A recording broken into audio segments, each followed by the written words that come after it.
P P Ravindra sir എനിക്ക് വളരെ കാലം പരിചയമുള്ള ആളാണ്. ഒരുപക്ഷെ എൻ്റെയൊക്കെ ഡിഗ്രി പി ജി കാലഘട്ടത്തിൽ സാറ് എഴുതിയ ചെറിയ പൂക്കളെ കുറിച്ചുള്ള വർക്കൊക്കെ വായിച്ചിട്ടാണ് നമ്മൾ അതിലേക്ക് കടന്നു വന്നത്.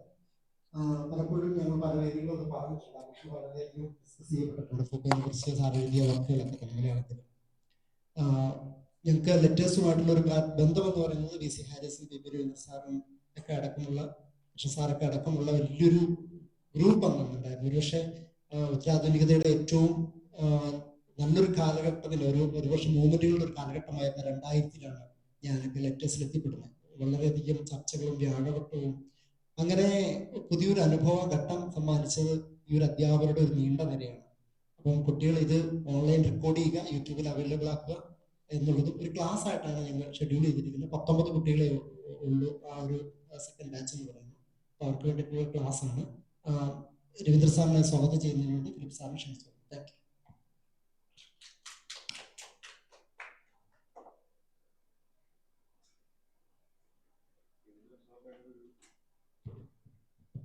വളരെ ഔപചാരികമായിട്ടുള്ളൊരു സ്വാഗതം ആവശ്യമുണ്ടെന്ന് ഞാൻ കരുതുന്നില്ല, പ്രത്യേകിച്ച് നമ്മുടെ ഒരു യൂണിവേഴ്സിറ്റിയിൽ.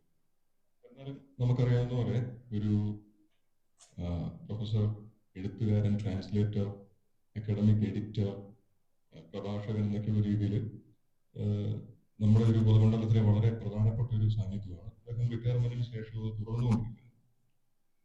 വിനോദ് സാർ പറഞ്ഞ പോലെ ഇപ്പം ഞാനൊന്നും ഇവിടെ പഠിച്ചിട്ടില്ലെങ്കിലും നമുക്ക് പലപ്പോഴും മോഡേണിറ്റി അല്ലെങ്കിൽ പല രീതിയിലുള്ള സിദ്ധാന്തങ്ങളൊക്കെ മനുഷ്യർക്ക് ആക്സസിബിൾ ആയിട്ടുള്ള ഭാഷയിൽ ലഭ്യമാക്കിയിട്ടുള്ള ഒരാളെന്നുള്ള രീതിയിലും സാറ് പ്രധാനപ്പെട്ട ഒരാൾ തന്നെയാണ്. അങ്ങനെ ഒരു പബ്ലിക് എഡ്യൂക്കേറ്റർ കൂടെയാണ്. നമ്മളിന്ന് ചർച്ച ചെയ്യുന്ന വിഷയം ലിറ്ററേച്ചർ ആസ് തിയറി എന്നുള്ളതാണ്. അപ്പോൾ രസകരമായിട്ടുള്ളൊരു കാര്യം എന്ന് പറയുന്നത്, ഈ ലിറ്ററേച്ചർ പഠിക്കുന്ന ആരും എഴുത്തുകാരായി മാറണമെന്ന് നിർബന്ധമൊന്നുമില്ല. അല്ലെങ്കിൽ ലിറ്ററേച്ചർ MA ലിറ്ററേച്ചറോ BA ലിറ്ററേച്ചറോ ലിറ്ററേച്ചർ ബാക്ക്ഗ്രൗണ്ടിൽ PhD ചെയ്യുന്ന ഒരാളോ എഴുത്തുകാരനാകാനല്ല പ്രിപ്പയർ ചെയ്യുന്നത്, മറിച്ച് ഈ പാഠം വായിക്കാനായിട്ടാണ്, അല്ലെങ്കിൽ ഇന്റർപ്രറ്റ് ചെയ്യാനായിട്ടാണ് അയാൾ ട്രെയിൻഡ് ആവുന്നത്.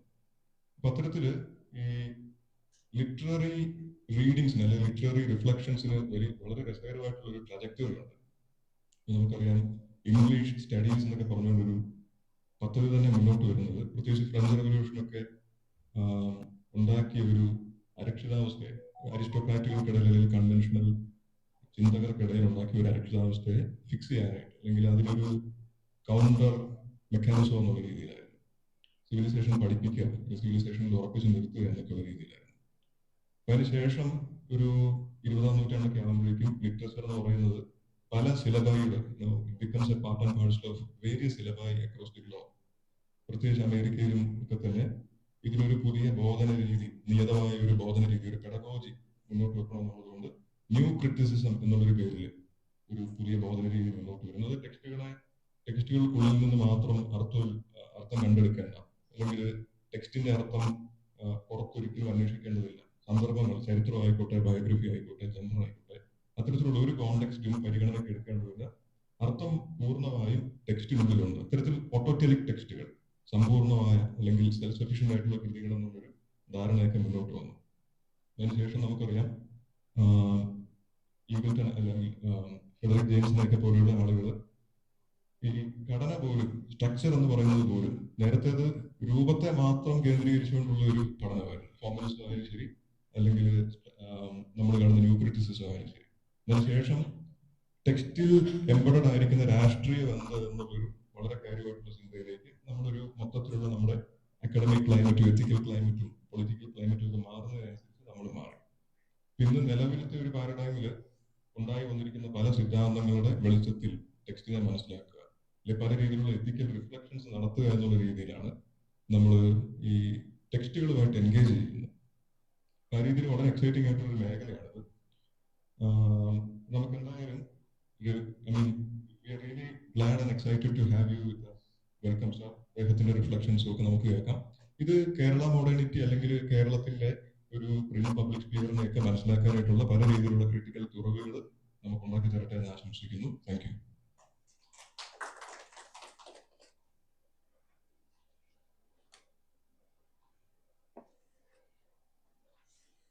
Thank you.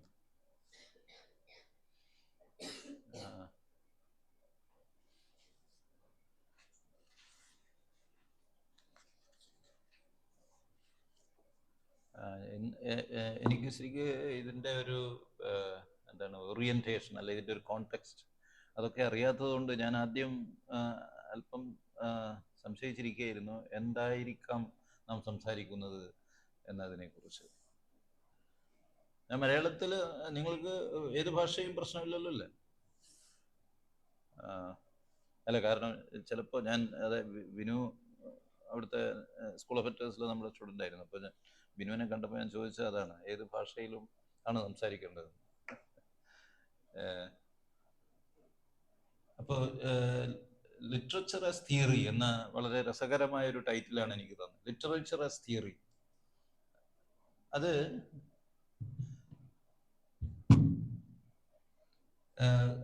Literature as theory എന്ന് പറയുമ്പോൾ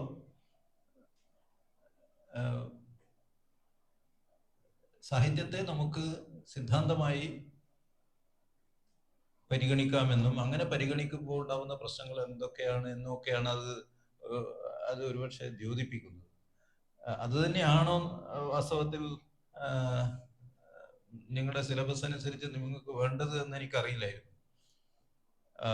പക്ഷെ ഫിലിപ്പ് ഇപ്പോൾ സംസാരിച്ചപ്പോൾ എനിക്ക് മനസ്സിലായി, this is what we are talking about. We are talking about both literature and theory, and also about literature as theory.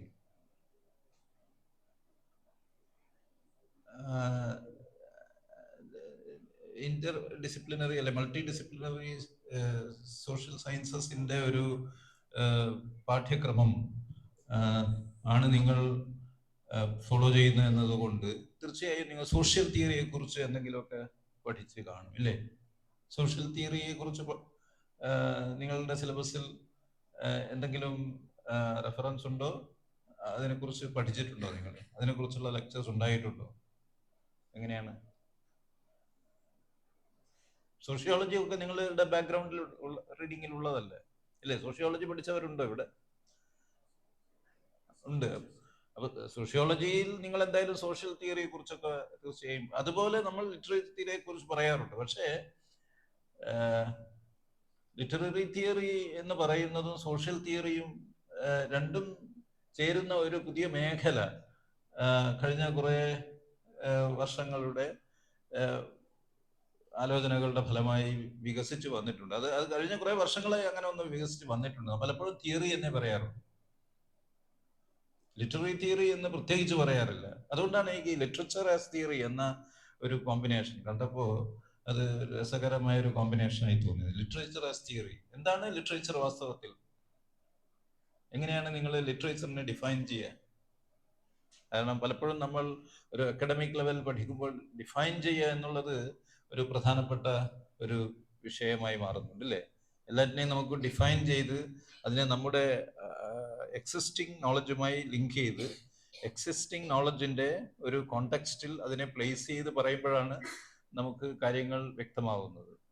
അല്ലാതെ ഒരു കാര്യം എന്താണതെന്ന് നമ്മൾ ചോദിക്കുമ്പോൾ പലപ്പോഴും നമ്മൾ ആവശ്യപ്പെടുന്നത് നമ്മുടെ ഇന്നത്തെ അനുഭവത്തിൻ്റെയും നമ്മുടെ ഇന്നത്തെ വിജ്ഞാനത്തിൻ്റെയും ഒക്കെ ഒരു സന്ദർഭത്തിൽ അതിനെ പ്രതിഷ്ഠിച്ച് അതിനെ കൂടുതൽ ദീപ്തമാക്കുക എന്നുള്ളതാണ് നാം ഉദ്ദേശിക്കുന്നത്. അപ്പൊ അങ്ങനെ ഉള്ള ഒരു കോണ്ടെക്സ്റ്റിൽ ഞാൻ ചോദിക്കുകയാണ്, നിങ്ങളുടെ അണ്ടർസ്റ്റാൻഡിങ്ങിൽ, നിങ്ങളുടെ ഒരു മനസ്സിലാക്കലിൽ എന്താണ് സാഹിത്യം?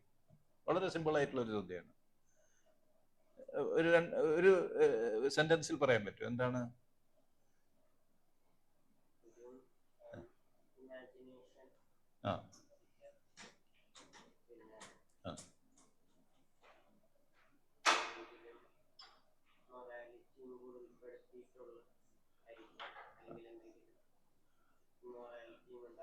ഉണ്ടാവാം. എന്താണ് അതിനെപ്പറ്റി സോഷ്യോളജി പഠിച്ച ആളല്ലേ?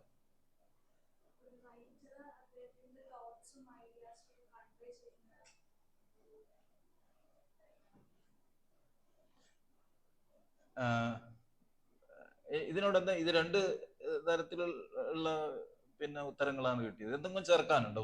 വേറെ എന്തെങ്കിലും ഒരു ഭാഗം കൂടി പറഞ്ഞതിന്റെ കൂടെ ചേർക്കാൻ വേറെ ആർക്കെങ്കിലും ഉണ്ടോ? ഞാനിങ്ങനെ എല്ലാവരോടും ചോദിച്ചു കഴിഞ്ഞാൽ നമുക്ക് അതിന് മാത്രമേ സമയം ഉണ്ടാവുള്ളൂ. അതുകൊണ്ടാണ് ഞാൻ രണ്ട് ഉത്തരങ്ങൾ തേടിയത്. അപ്പൊ വാസ്തവത്തിൽ ഇത് ഒരു ഒരു കീറാമുട്ടി നമ്മൾ പറയുന്നില്ല, അങ്ങനെയുള്ളൊരു ഒരു പ്രശ്നമാണ്. എന്താണ് സാഹിത്യം, എന്താണ് സാഹിത്യം എന്ന് പലരും മുമ്പ് വളരെ കാലത്തോളം ആലോചിച്ചിട്ടുമുണ്ട്. ആ പേര് തന്നെ പല തരത്തിലുള്ള പുസ്തകങ്ങളും പല തരത്തിലുള്ള പ്രബന്ധങ്ങളും ഒക്കെ പലരും രചിച്ചിട്ടുണ്ട്. ഇപ്പോൾ നമുക്ക് നമ്മുടെ ഈ കാലത്ത് എന്നൊക്കെ വേണേൽ പറയാം, നിങ്ങളുടെ കാലത്തല്ല, കുറച്ചുകൂടി പിന്നെ നിങ്ങളുടെ ഒരു അധ്യാപകരുടെയൊക്കെ കാലത്ത് ഒക്കെ വളരെ പ്രശസ്തമായ രീതിയിൽ വന്നിട്ടുള്ള ഒരു പുസ്തകമുണ്ട്. അതിന്റെ പേര് ഇത് തന്നെയാണ്, what is literature. What is literature ആരുടെയാണെന്ന് ആർക്കെങ്കിലും അറിയോ? വാട്ട് ഈസ് ലിറ്ററേച്ചർ എന്ന പ്രശസ്തമായ കൃതി ഇംഗ്ലീഷിലുള്ള പുസ്തകം, ഫ്രഞ്ചിലുള്ള പുസ്തകമാണ് വാസ്തവത്തിൽ, സാർത്രയുടെയാണ്. സാർത്രേ 1948-ലോ 49-ലോ മറ്റോ എഴുതിയ പുസ്തകമാണ്. അന്നല്ല, ഈ ഫ്രഞ്ച് സാർത്രയും അതുപോലെ ഫ്രഞ്ച് സാഹിത്യകാരന്മാരും ഒക്കെ കേരളത്തിൽ വളരെ പോപ്പുലർ ആയിരുന്ന ഒരു കാലം ഉണ്ടായിരുന്നു, കഴിഞ്ഞ നൂറ്റാണ്ടിന്റെ 60കളും 70കളും ഒക്കെ. അപ്പൊ അന്ന് പലരുടെയും കയ്യിൽ ഈ പുസ്തകം ഉണ്ടായത് ഞാൻ ഓർക്കുന്നുണ്ട്, ഈ what is literature. What is literature എന്നുള്ളതിന് സാർത്രേ കൊടുക്കുന്ന ഒരു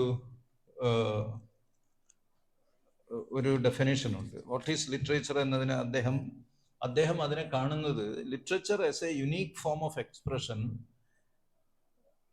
that is not limited to the communication of ideas. A unique form of expression that is not limited to the communication of ideas. ഒരു പ്രത്യേക തരത്തിലുള്ള സവിശേഷമായ ആവിഷ്കാര രീതിയാണ്. ആ ആവിഷ്കാരത്തിന്റെ ഉദ്ദേശം എന്ന് പറയുന്നത് ആശയവിനിമയം അല്ലതാനും. കാരണം ഭാഷയുടെ, നമ്മൾ സാധാരണ പറയുന്ന ഒരു കാര്യമാണ് ഭാഷ. എന്താണ് ഭാഷ? ഭാഷ ആശയവിനിമയത്തിനുള്ള ഒരു ഉപാധിയാണ്. അപ്പൊ സാഹിത്യം എന്ന് പറയുന്നത്, സാഹിത്യത്തിന്റെ ബിൽഡിംഗ് ബ്ലോക്സ് എന്ന് പറയുന്നത് ഭാഷയാണ്. സാഹിത്യം ഒരു ബിൽഡിംഗ് മാതിരി നമ്മൾ ആലോചിക്കുകയാണെങ്കിൽ അതിന്റെ ബിൽഡിംഗ് ബ്ലോക്സ് സാധാരണ ബ്രിക്സിലാണ് ഈ ബിൽഡിംഗ് ഒക്കെ ഉണ്ടാക്കിയിരിക്കുന്നത്. അതുപോലെ ഭാഷയിലാണ് ഭാഷയിലുള്ള ഒരു ഘടനയാണ് സാഹിത്യം എന്ന് പറയാറുണ്ട്. അപ്പോ ഈ ഭാഷയുടെ സാധാരണ ഭാഷയുടെ ലക്ഷ്യം എന്താണ്? എന്തിനാണ് നാം ഭാഷ ഉപയോഗിക്കുന്നത് എന്ന് ചോദിച്ചാൽ വളരെ സിമ്പിളാണ് ഉത്തരം, ആശയവിനിമയത്തിനാണ്. എനിക്ക് ചില കാര്യങ്ങൾ ഞാനിപ്പോൾ ഭാഷ ഉപയോഗിച്ചു കൊണ്ടിരിക്കുകയാണ്, എനിക്ക് ചില ആശയങ്ങൾ നിങ്ങളുമായി പങ്കുവെക്കാനുണ്ട്. ആശയവിനിമയത്തിനാണ് ഞാൻ ഭാഷാ ബ്ലോക്കുകൾ ഉപയോഗിക്കുന്നത് എന്നാണ് വെച്ചിരിക്കുന്നത്. പക്ഷേ സാഹിത്യത്തിൽ ഭാഷ മാത്രമല്ല വിനിമയം ചെയ്യുന്നത്, അല്ലെങ്കിൽ സാഹിത്യത്തിൽ ആശയം മാത്രമല്ല വിനിമയം ചെയ്യുന്നത്. സാഹിത്യത്തിൽ ആശയത്തിനോടൊപ്പം തന്നെ മറ്റു ചില കാര്യങ്ങൾ കൂടി വിനിമയം ചെയ്യുന്നുണ്ട്, വേറെ എന്തൊക്കെയോ അതിൻ്റെ കൂടെ വരുന്നുണ്ട്. അത് ഒരു മിസ്റ്ററിയാണ് പലർക്കും. പലരും അത് വേറെ എന്തൊക്കെയോ എന്നുള്ളത് എന്തൊക്കെയാണ് ആ വിനിമയം ചെയ്യപ്പെടുന്നത്. അതുകൊണ്ടാണ് ഒരു കവിത, ചങ്ങമ്പുഴയുടെ കവിതയോ അല്ലെങ്കിൽ സമീപകാലത്ത് വീരാൻകുട്ടിയുടെ കവിതയോ വായിക്കുമ്പോൾ നിങ്ങൾക്ക് അതൊരു വ്യത്യസ്തമായ അനുഭവം ആണല്ലോ, സാധാരണ ഭാഷാ പ്രയോഗമല്ലല്ലോ എന്നുള്ള ഒരു ചിന്ത വരുന്നത്. സാധാരണ ഭാഷാ പ്രയോഗമല്ല. സാധാരണ ഭാഷാ പ്രയോഗത്തിൽ ഇത് ഒരു പോഡിയമാണ് എന്ന് ഞാൻ പറയുമ്പോൾ, അല്ലെങ്കിൽ ഇതൊരു മരപ്പലകയാണ് എന്ന് ഞാൻ പറയുമ്പോൾ ഒരു ആശയം വിനിമയം ചെയ്യാണ്.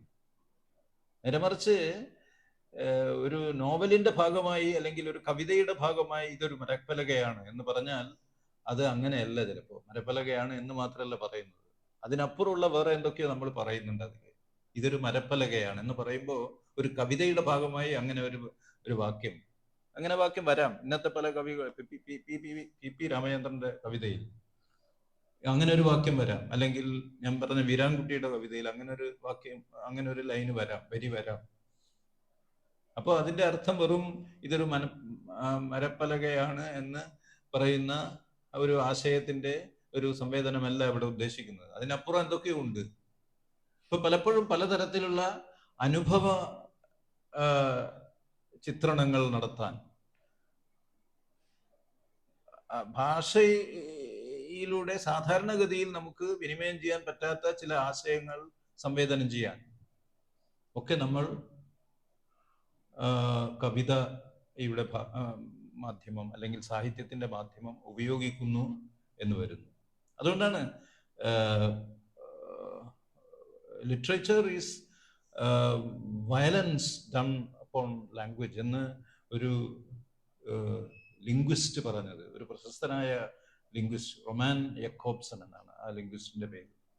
അദ്ദേഹം കവിതയെ അല്ലെങ്കിൽ സാഹിത്യത്തെ പ്രത്യേകിച്ച് നിർവചിച്ചത് ഇങ്ങനെയാണ്: സാഹിത്യം എന്നത് it is an act of organized violence done upon language. It's an act of organized violence. ഒരു ഹിംസാത്മകമായ വൃത്തിയായി നമുക്ക് സാഹിത്യ പ്രവർത്തനത്തെ കാണാം, അല്ലെ ഭാഷാ പ്രയോഗത്തെ ഒരു ഹിംസാത്മക വൃത്തിയായി മാറ്റുന്ന ഒരു പ്രക്രിയയായി സാഹിത്യ വൃത്തിയെ നമുക്ക് കാണാൻ പറ്റുമെന്നാണ് ആ പറഞ്ഞതിൻ്റെ അർത്ഥം. അപ്പൊ ഇത് വളരെ പ്രധാന. അതുകൊണ്ടാണ് ഈ ഞാനിപ്പോ നോക്കിയ ഒരു ലേഖനത്തിൽ, ഈ പുസ്തകത്തിൽ Terry Eagleton what is literature എന്ന് പറഞ്ഞ ഒരു ലേഖനം ഉൾപ്പെടുത്തിയിട്ടുണ്ട്. അതിന്റെ ഇൻട്രൊഡക്ഷൻ അതാണ്, വാട്ട് ഈസ് ലിറ്ററേച്ചർ. അതിൽ നമ്മൾ പലപ്പോഴും സാർത്രെ പറഞ്ഞ ചോദ്യങ്ങളൊന്നും അല്ല കാണുക. വ്യത്യസ്തമായിട്ടുള്ള ഒരു തലത്തിൽ അതിനെ കൈകാര്യം ചെയ്യാൻ ഈഗിൾട്ടണ് പറ്റുന്നു. അപ്പോ എന്താണ് സാഹിത്യം എന്നുള്ളത് വളരെ അനായാസമായി നമുക്ക് കൈകാര്യം ചെയ്യുന്ന ഒരു വിഷയമല്ലാതായി മാറും. അപ്പൊ ഇങ്ങനെ വിഷയത്തെ കാണുമ്പോഴാണ് അത് ഒരു സൈദ്ധാന്തിക ആലോചനയായി കൂടി പരിവർത്തിക്കപ്പെടുന്നത്. അതിനൊരു സൈദ്ധാന്തിക ആലോചന എന്ന രീതിയിലുള്ള മാനം കൈവരുന്നു. അപ്പൊ ഇപ്പൊ നമ്മൾ കാണുന്നത് വെറുതെ സാഹിത്യത്തെ നിർവചിക്കുകയല്ല, പക്ഷെ അതിനെ ഒരു സൈദ്ധാന്തിക മേഖലയിലുള്ള ഒരു പ്രവർത്തനമായി കൂടി നമ്മൾ വിലയിരുത്തുകയാണ്. അപ്പൊ ഇത് വാസ്തവത്തിൽ കഴിഞ്ഞ നൂറ്റാണ്ടിന്റെ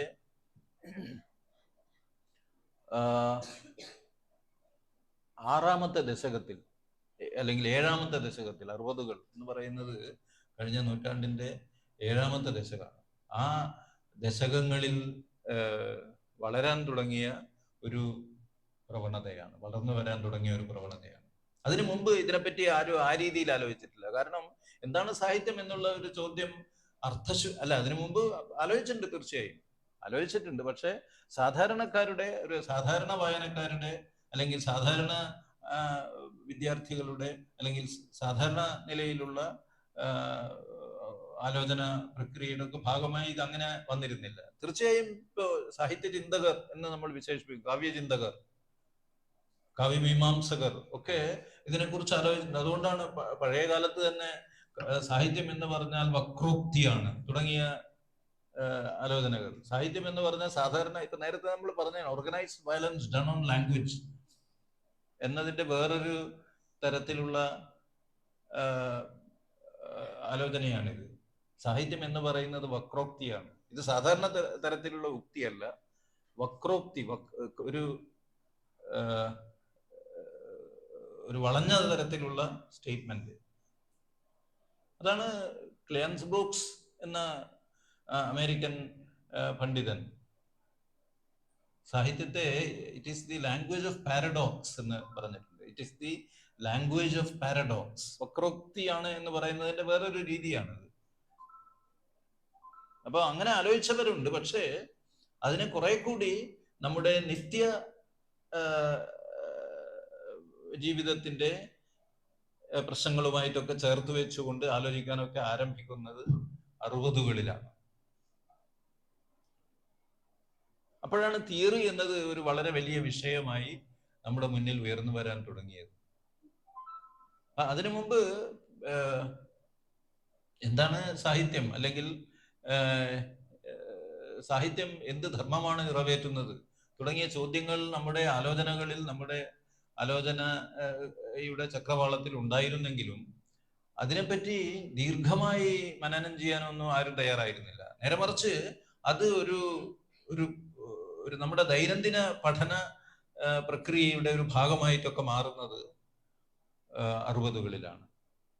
പ്രത്യേകിച്ച് അക്കാഡമികളിൽ, യൂണിവേഴ്സിറ്റികളിലൊക്കെ അത് അതിനു മുമ്പ് ഇപ്പൊ സാഹിത്യം പോലുള്ള വിഷയങ്ങൾ പഠിക്കേണ്ടവയാണ് എന്ന് പോലും കാര്യമായുള്ള ആലോചന ഉണ്ടായിരുന്നില്ല എന്ന് വേണമെങ്കിൽ പറയാം.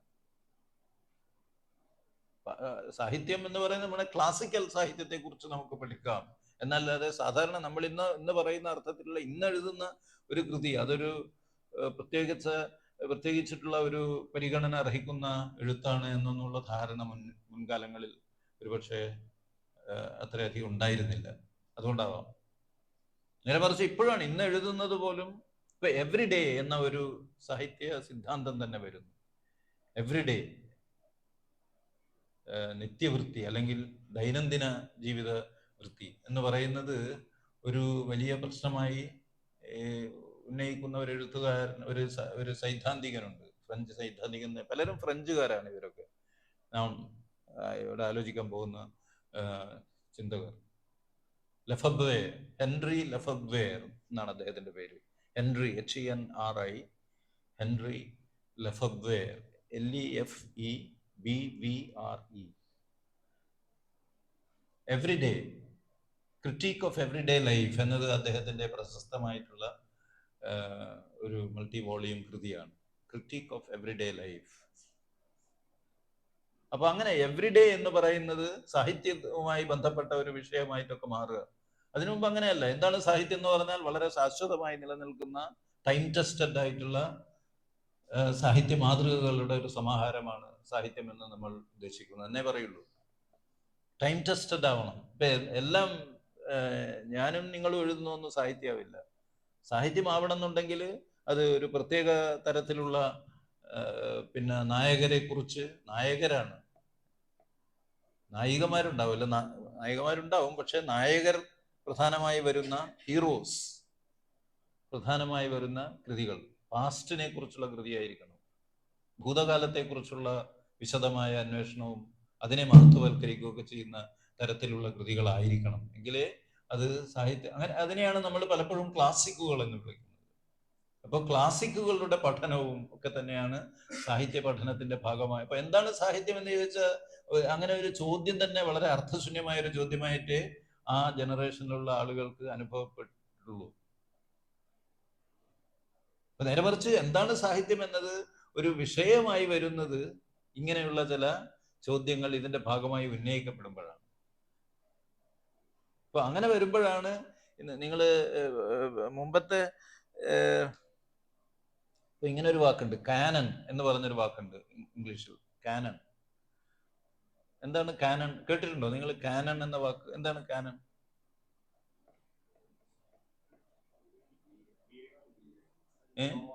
ഏതാ?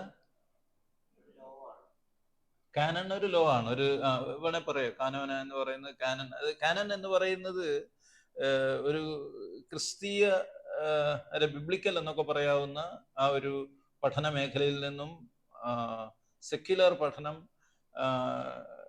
സ്വാംശീകരിച്ച ഒരു പദമാണ്. അപ്പൊ കാനൺ എന്ന ലോ എന്നുള്ള രീതിയിൽ വരുന്ന അത് തന്നെയാണ് ഹിന്ദിയിൽ കാനൂൻ എന്ന് പറയുന്നത്. അത് കാനൺ ആണ്. കാരണം പേർഷ്യൻ ഭാഷയിൽ കൂടിയൊക്കെ അങ്ങനെ വന്നതാണത്. കാനൂൻ, കാനൺ. കാനൺ എന്ന് പറയുന്നത് തീർച്ചയായും ഒറിജിനലി അത് ഒരു ജൂറിസ്പ്രൂഡൻസിൽ വരുന്ന ഒരു ഇതാണ്. പക്ഷേ കാനൺ എന്നത് സാഹിത്യത്തിന്റെ ഒരു കോണ്ടെക്സ്റ്റിൽ പറയുമ്പോൾ നമ്മൾ പഠിക്കുന്ന എഴുത്തുകാരുടെ അല്ലെങ്കിൽ കൃതികളുടെ ആ ഒരു സഞ്ചയത്തെയാണ് പലപ്പോഴും കാനൺ എന്ന് പറയുന്നത്. ഇപ്പൊ ഇംഗ്ലീഷ് ലിറ്റററി കാനൺ എന്ന് പറയും. ഇംഗ്ലീഷ് ലിറ്റററി കാനൺ എന്ന് പറഞ്ഞാൽ ആദ്യകാലം മുതലുള്ള നമുക്കറിവുള്ള സാഹിത്യത്തിന്റെ ഒറിജിൻ എന്നൊക്കെ വേണമെങ്കിൽ വിശേഷിപ്പിക്കാവുന്ന കാലം മുതലുള്ള എഴുത്തുകാരുടെ ഒരു നിരയാണ് കാനൺ. അപ്പൊ അത് ആരൊക്കെയാണെന്ന് ചോദിച്ചാൽ അത് പിന്നെ ആൾക്കാരൊക്കെയാണ് അതിലുണ്ടാവുക. ഇപ്പൊ ലാംഗ്ലാൻഡ് എന്ന വളരെ പഴയ ഒരു എഴുത്തുകാരൻ മുതൽ, അല്ലെങ്കിൽ ചിലപ്പോൾ ചോസർ എന്ന 14ാം നൂറ്റാണ്ടിലെ എഴുത്തുകാരൻ മുതൽ, ഇന്നത്തെ ഏറ്റവും പുതിയ ബ്രിട്ടീഷ് എഴുത്തുകാരൻ, അല്ലെങ്കിൽ അമേരിക്കൻ ലിറ്ററേച്ചറിന്റെ കാര്യത്തിലാണെങ്കിൽ അമേരിക്കൻ എഴുത്തുകാരൻ, അല്ലെങ്കിൽ ഇന്ത്യൻ ലിറ്ററേച്ചർ. അപ്പൊ അങ്ങനെയുള്ള ഒരു നീണ്ട ശൃംഖല നാം ഉണ്ടാക്കിയെടുക്കുകയാണ്. അതിൽ ഈ പറഞ്ഞ പരിഗണനകളൊക്കെ വരും. ക്ലാസിക് ആണോ, അതിലെ നായക സങ്കല്പം എന്താണ്, അത് ഏതു തരത്തിലുള്ള ജീവിത വ്യവഹാരത്തെയാണ് വിശേഷിപ്പിക്കുന്നത് അല്ലെങ്കിൽ വിവരിക്കുന്നത്, ഏതു തരത്തിലുള്ള ജീവിത രീതിയെയാണ് അത് മുന്നോട്ട് കൊണ്ടുവരുന്നത്, ഏതു തരത്തിലുള്ള സാമൂഹിക ബന്ധങ്ങളെയാണ് അത് ഉയർത്തിപ്പിടിക്കുന്നത്. അപ്പൊ ഇത്തരം ചോദ്യങ്ങളൊക്കെ അതിൽ വരും. ആ ചോദ്യങ്ങളൊന്നും ചോദ്യങ്ങളായി ചോദിക്കപ്പെടണം എന്നില്ല, അതൊക്കെ അണ്ടർസ്റ്റുഡ് ആണ്.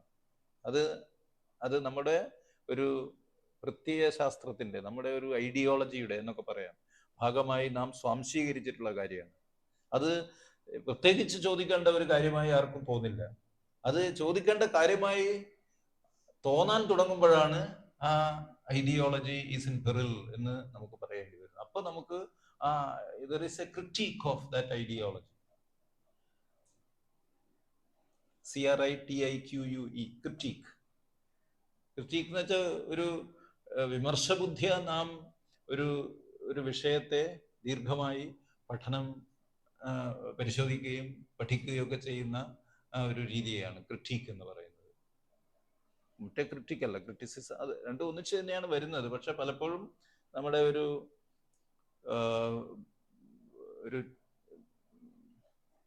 എന്താ ബുദ്ധി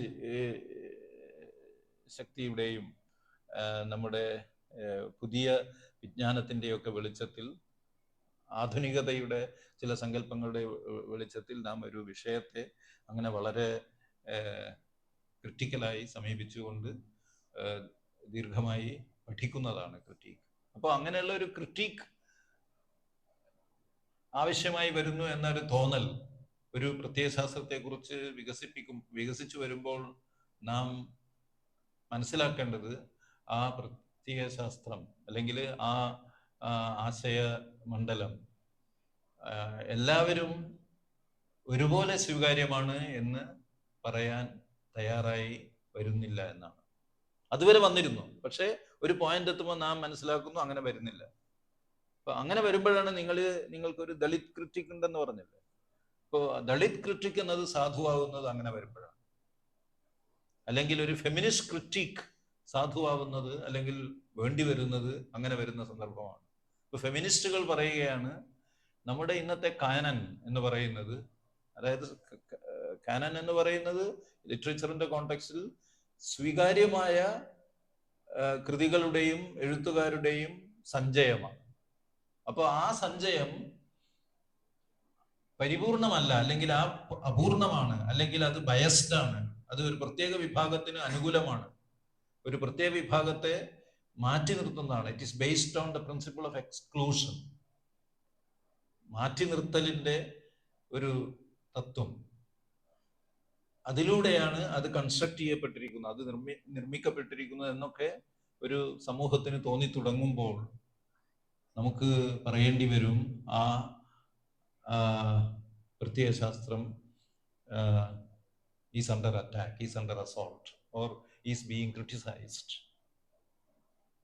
is critiqued, is being critiqued എന്ന് നമുക്ക് പറയേണ്ടി വരും അത്തരം സന്ദർഭം. അപ്പൊ അങ്ങനെയുള്ള ഒരു സന്ദർഭമാണ് 60. ഞാൻ 60 പലതരത്തിലുള്ള പുതിയ പ്രവണതകളും പാശ്ചാത്യ സമൂഹങ്ങളിൽ വികസിച്ചു വന്ന കാലം. അതുകൊണ്ടാണ് അക്കാഡമികളിലും അത് പ്രതിഫലിച്ചത്. ഇത് ഞാൻ വെസ്റ്റേൺ തിയറിയെ കുറിച്ചാണ് പറയുന്നത്. ഇപ്പൊ തിയറി എന്നൊക്കെ പറയുമ്പോൾ വെസ്റ്റേൺ തിയറിയാണ്. അത് പാശ്ചാത്യ അക്കാഡമികളിൽ വികസിച്ചു വന്ന ചില പുതിയ പ്രമാണങ്ങളെയും ചില പുതിയ ആലോചനകളെയും ചില പുതിയ വിമർശങ്ങളെയും ഒക്കെ സംബന്ധിച്ചാണ് നാം പറയുന്നത്. ഇത് അക്കാദമികളിൽ, പാശ്ചാത്യ അക്കാദമികളിൽ വികസിച്ചു വന്നത് 60കളിലാണെന്ന് ഞാൻ പറഞ്ഞു. ഈ 60കളിൽ ഇത് വികസിക്കാനുള്ള കാരണം അക്കാദമികളിൽ നടന്ന സംഭവ വികാസങ്ങൾ മാത്രമല്ല, അക്കാദമികൾക്ക് പുറത്ത് നടന്ന സംഭവങ്ങൾ കൂടിയാണ് എന്ന് വേണേൽ പറയാം. സംഭവങ്ങളാണ് പ്രത്യേകിച്ച്, വിശേഷിച്ച് ഇപ്പൊ സമൂഹത്തിൽ ഇപ്പൊ വിയറ്റ്നാം വാറിനെതിരായി നടന്ന ആന്റി വാർ മൂവ്മെന്റ്സ്. ഇപ്പൊ വിയറ്റ്നാം വാറിന് എതിരായി നടന്ന യുദ്ധവിരുദ്ധ പ്രക്ഷോഭങ്ങൾ, അതിന് പലപ്പോഴും യുവാക്കളും വിദ്യാർത്ഥികളും ഒക്കെയാണ് നേതൃത്വം കൊടുത്തത് പാശ്ചാത്യ രാജ്യങ്ങളിൽ. അപ്പൊ അത് സൊസൈറ്റിയുടെ പൊതു അവബോധത്തെ തന്നെ കാര്യമായി സ്വാധീനിക്കുന്ന ഒരു പ്രക്ഷോഭമായി മാറുന്നു. അല്ലെങ്കിൽ 60കളിലാണ് നിങ്ങൾ പലപ്പോഴും സ്ത്രീവാദത്തിന്റെ അല്ലെങ്കിൽ ഫെമിനിസത്തിന്റെ വക്താക്കളും പ്രയോക്താക്കളുമായുള്ള ഒരു വലിയ നിര ആക്ടിവിസ്റ്റുകളുടെ പ്രക്ഷോഭത്തിന് സാക്ഷിയാവുന്നത്. അതും 60കളിലാണ്. ഇപ്പൊ പ്രധാനപ്പെട്ട പല ഫെമിനിസ്റ്റ് ആധാര ഗ്രന്ഥങ്ങളും വരുന്നത് 60കളുടെ അവസാനവും 70കളിലും ഒക്കെയാണ്. സെക്ഷുവൽ പോളിറ്റിക്സ് ഒരു ഉദാഹരണം പറയുകയാണെങ്കിൽ, the sexual politics, Kate millet എന്ന ആൾ എഴുതിയ പുസ്തകം. Kate millet, KATE, Kate millet, MILLETT, Kate millet എഴുതിയ ദി സെക്ഷുവൽ പോളിറ്റിക്സ്.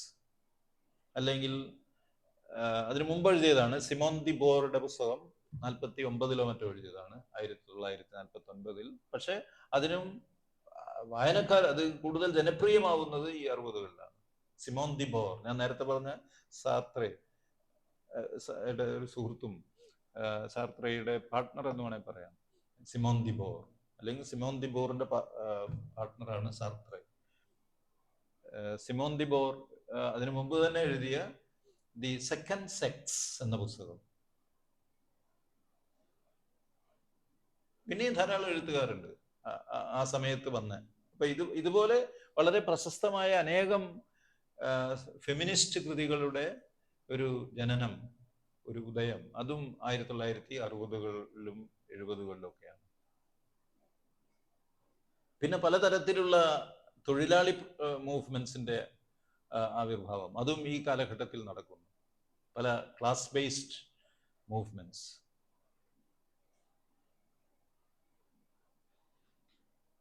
പൊതുവെ 60കൾ പാശ്ചാത്യ രാജ്യങ്ങളിൽ കൗണ്ടർ കൾച്ചർ എന്ന് പറയുന്ന ഒരു പ്രവണതയുടെ ഒരു ആവിഷ്കാര രൂപങ്ങളുടെ കാലം കൂടിയായിരുന്നു. കൗണ്ടർ കൾച്ചർ, ഒരു സംസ്കൃതിയെ, നിലനിൽക്കുന്ന സാംസ്കാരിക ധാരകളെ ചോദ്യം ചെയ്യുന്ന തരത്തിലുള്ള എഴുത്ത്. അപ്പോ പ്രതിസംസ്കൃതിയുടെ ആവിർഭാവം, പ്രതിസംസ്കൃതിയുടെ ആവിഷ്കാര രൂപങ്ങൾ വളരെ പ്രധാനമായി വരുന്ന ഒരു കാലം. അപ്പൊ ഇതൊക്കെ കൂടി ഉണ്ടായിരിക്കുന്ന ഒരു കാലത്താണ് ഈ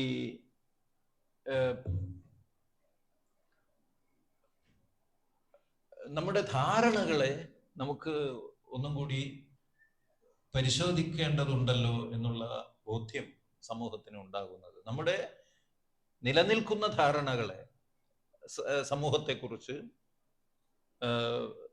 തീർച്ചയായും സാഹിത്യത്തെക്കുറിച്ച്, പക്ഷെ അതോടൊപ്പം സമൂഹവും സാഹിത്യവും തമ്മിലുള്ള ബന്ധത്തെക്കുറിച്ച് ഒക്കെ ഒരു പുനരാലോചന വേണ്ടി വരും എന്നുള്ള നിലയിലേക്ക് കാര്യങ്ങൾ വരുന്നത്. അപ്പൊ അങ്ങനെ വരുമ്പോഴാണ് ഈ നാം ഇന്ന് പറയുന്ന ഒരു സിദ്ധാന്തം ഒരു വലിയ വിഷയമായി ആളുകളുടെ മുന്നിൽ വരാൻ തുടങ്ങിയത്. സൈദ്ധാന്തിക കാലാവസ്ഥ എന്ന് നാം പിന്നീട് നിർവചിച്ച ആ കാലഘട്ടം, അല്ലെങ്കിൽ ആ ഒരു അവസ്ഥ, ആ ഒരു സന്ദർഭം, അത് വികസിച്ചു വന്നത് അങ്ങനെയാണ്. ഇത് മാത്രമല്ല, ഈ സാഹിത്യത്തെക്കുറിച്ചുള്ള ആലോചനകളിൽ തന്നെ വരുന്ന മാറ്റമുണ്ട്. സാഹിത്യത്തെക്കുറിച്ച് തന്നെയുള്ള ആലോചനകളിൽ വരുന്ന മാറ്റം എന്ന് പറഞ്ഞാൽ, ഇവിടെ ഫിലിപ്പ് പറഞ്ഞ ഒരു വിഷയം, നവവിമർശനം. ഇപ്പൊ 60കൾക്ക് മുമ്പ് സാഹിത്യ സ്ഥാപനങ്ങളിൽ മേധാവിത്വം ഉണ്ടായിരുന്ന ഒരു വിശകലന സമീപനമാണ് ഈ നവവിമർശനം എന്ന് പിന്നീട് അറിയപ്പെട്ട, അല്ലെങ്കിൽ ന്യൂ ക്രിറ്റിസിസം എന്ന് നാം ഇപ്പോ വിളിക്കുന്ന ഇപ്പോഴല്ല, അന്ന് തന്നെ ന്യൂ ക്രിറ്റിസിസം എന്താണെന്നൊക്കെ പറയുന്നുണ്ടായിരുന്നു. ന്യൂ ക്രിറ്റിസിസം ന്യൂ ക്രിറ്റിസിസം തീർച്ചയായും ചില തരത്തിലുള്ള ഊന്നലുകൾ കൊണ്ടുവരുന്നുണ്ട്. ഇപ്പൊ സാഹിത്യ പഠനത്തിൽ സാഹിത്യ പാഠം എന്ന് പറയുന്നത്, അല്ലെങ്കിൽ എഴുതിയ കൃതി എന്ന് പറയുന്നത് വളരെ പ്രധാനപ്പെട്ട ഒരു പങ്ക് വഹിക്കുന്നുണ്ടെന്നും ആ കൃതിയുടെ ഒരു സൂക്ഷ്മമായ വായനയാണ് സാഹിത്യത്തെ സാഹിത്യമാക്കുന്നത് എന്നൊക്കെയുള്ള ചില ധാരണകൾ അതിലൂടെ വളരെ അപൂർണമായ രീതിയിലാണെങ്കിലും പുറത്തു വന്നിരുന്നു. ഇപ്പോൾ close reading of the text അത് വളരെ പ്രധാനമാണ് എന്നുള്ളത് തീർച്ചയായും ന്യൂ ക്രിറ്റിസിസം കൊണ്ടുവന്ന ഒരു കാഴ്ചയാണ്. ടെക്സ്റ്റിനെ നമ്മൾ ഫോക്കസ് ചെയ്ത് വായിക്കണം. Focused reading of the text or the close reading of the text, that is important എന്നുള്ള ഒരു ധാരണ. അതിനു മുമ്പ് തീർച്ചയായും ആ രീതിയിൽ വായിച്ചിരുന്നു. പക്ഷെ അതിനെ ഫോക്കസ് ചെയ്യണമെന്നും അത് എന്താണ് ഈ വായന പ്രക്രിയയിലെ ഒരു പ്രധാനപ്പെട്ട ഘടകമാണ് എന്നുള്ള രീതിയിലൊക്കെയുള്ള ഒരു ഊന്നൽ വരുന്നത് തീർച്ചയായും ഇതിന്റെ ഭാഗമായാണ്. അതായത് ടെക്സ്റ്റുവൽ ക്രിറ്റിസിസം എന്ന് ഞാൻ പറയുന്ന, ഇന്റർപ്രിട്ടേഷൻ എന്നൊക്കെ പലപ്പോഴും അത് എക്സ്റ്റെൻഡ് ചെയ്ത് പറയുന്ന അങ്ങനെയുള്ള ഒരു ടെക്സ്റ്റ് ബേസ്ഡ് ആയിട്ടുള്ള ഒരു സമീപനം വേണമെന്ന് ആലോചിക്കുന്നത്. അതായത് അതിനു മുമ്പുള്ള സാഹിത്യ പഠനം എന്ന് പറയുന്നത് പലപ്പോഴും ടെക്സ്റ്റ് ബേസ്ഡ് ആയിരുന്നു. പക്ഷെ അതോടൊപ്പം അത് ഒരുപക്ഷെ കൂടുതൽ പ്രാധാന്യം കൊടുത്തത് അതിൻ്റെ കർത്താവിനൊക്കെ ആയിരുന്നു, ഓഥർ ബേസ്ഡ് ഒക്കെ ആയിരുന്നു. അപ്പൊ എന്താ എഴുതിയിരിക്കുന്നത് കൊടുങ്ങല്ലൂർ കുഞ്ഞിക്കുട്ടൻ തമ്പുരാനാണ്. അതുകൊണ്ട് അത് വലിയ വലിയ കൃതിയായി നാം കരുതണം. കാരണം സമൂഹത്തിൽ വലിയ മാന്യമായ സ്ഥാനമുള്ള ഒരു ആ സമൂഹത്തിൽ, നമ്മുടെ ഇന്നത്തെ ഡെമോക്രാറ്റിക് സമൂഹത്തിലല്ല, രാജഭരണത്തിന്റെയും ഫ്യൂഡൽ ഭരണത്തിന്റെയും ഒക്കെ കാലഘട്ടത്തിൽ കേരളവർമ്മ വലിയ കോയിത്തമ്പുരാന്റെ സമൂഹത്തിലുള്ള സ്ഥാനം, അതൊക്കെ നാം ടെക്സ്റ്റിനെ വിലയിരുത്തുമ്പോൾ വരുന്നു. കുമാരൻ ആശാനെ പോലെ പ്രതിഭാശാലിയായ ഒരു കവിക്ക് രാജരാജവർമ്മയെ പുകഴ്ത്തേണ്ടി വരിക. വലിയ പണ്ഡിതനാണ്, അതിനെ കുറിച്ചല്ല പറയുന്നത്. പക്ഷെ ഞാൻ പറയുന്നത് അതൊരു ഒരു സാമൂഹികമായ സ്റ്റേറ്റസ് കവിതയിലേക്ക് ഇറങ്ങി വരുന്ന, അല്ലെങ്കിൽ സാഹിത്യത്തിലേക്ക് ഇറങ്ങി വരുന്ന രീതി. അല്ലാതെ ഈ പറഞ്ഞവരൊന്നും മോശക്കാരെന്നൊന്നല്ല പറയുന്നത്. ഇങ്ങനെ നാം വിലയിരുത്തുമ്പോൾ ടെക്സ്റ്റ് മാത്രമല്ല, ഇപ്പൊ രാജരാജവർമ്മ എഴുതിയ ടെക്സ്റ്റ് മാത്രമല്ല, രാജരാജവർമ്മയുടെ സമൂഹത്തിലുള്ള സ്ഥാനം, അതാണ് പ്രധാനമായി നാം പരിഗണിക്കേണ്ടത് എന്ന് വരുന്നത്. അതാണ് പറയുന്നത്. അപ്പോൾ അങ്ങനെ ഉള്ള ഒരു മാറ്റം തീർച്ചയായും ഈ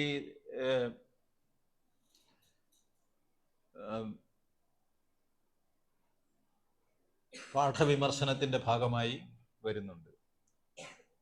ന്യൂ ക്രിറ്റിസത്തിന്റെ നവവിമർശനത്തിന്റെ ഭാഗമായി വരുന്നുണ്ട്. അപ്പൊ അതില് ടെക്സ്റ്റ് ആണ് പ്രധാനം എന്ന് വരുന്നു. നിങ്ങൾ എഴുതിയത് ആരാണ് എന്നോ അല്ലെങ്കിൽ അത് വായിക്കുന്നത് ആരാണ് എന്നോ പ്രധാനമല്ല എന്നുള്ള ഒരു നിഗമനത്തിലേക്ക് നാം എത്തിച്ചേരുന്നു അതിലൂടെ. അപ്പൊ ഇത്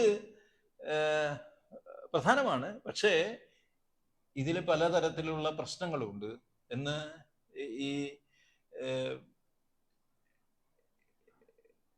ഈ തിയററ്റിക്കലായിട്ടുള്ള സമീപനം സ്വീകരിക്കുന്ന ആളുകൾക്ക് തോന്നിത്തുടങ്ങുന്നു.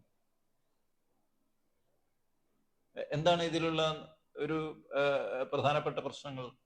ഒന്ന്, സാഹിത്യ ആസ്വാദനം എന്ന് പറയുന്നത്,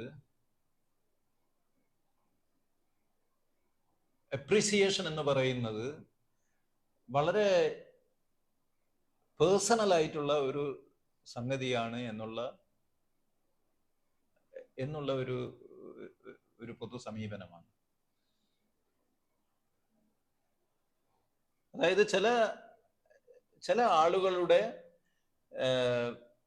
ടേസ്റ്റ് എന്ന് പറയുന്നത് അഭിജാതമാണെന്നും മറ്റ് ചിലരുടെ ടേസ്റ്റ് അത്രയൊന്നും അഭിജാതമല്ല, അവർക്ക് അതൊന്നും ആ രീതിയിൽ ആസ്വദിക്കാനുള്ള കഴിവില്ല എന്നും ഒക്കെയുള്ള ചില മുൻധാരണകൾ ഇതിന്റെ ഭാഗമായി വികസിച്ചു വരുന്നു. ടേസ്റ്റ് അഭിരുചി എന്ന് പറയുന്നത്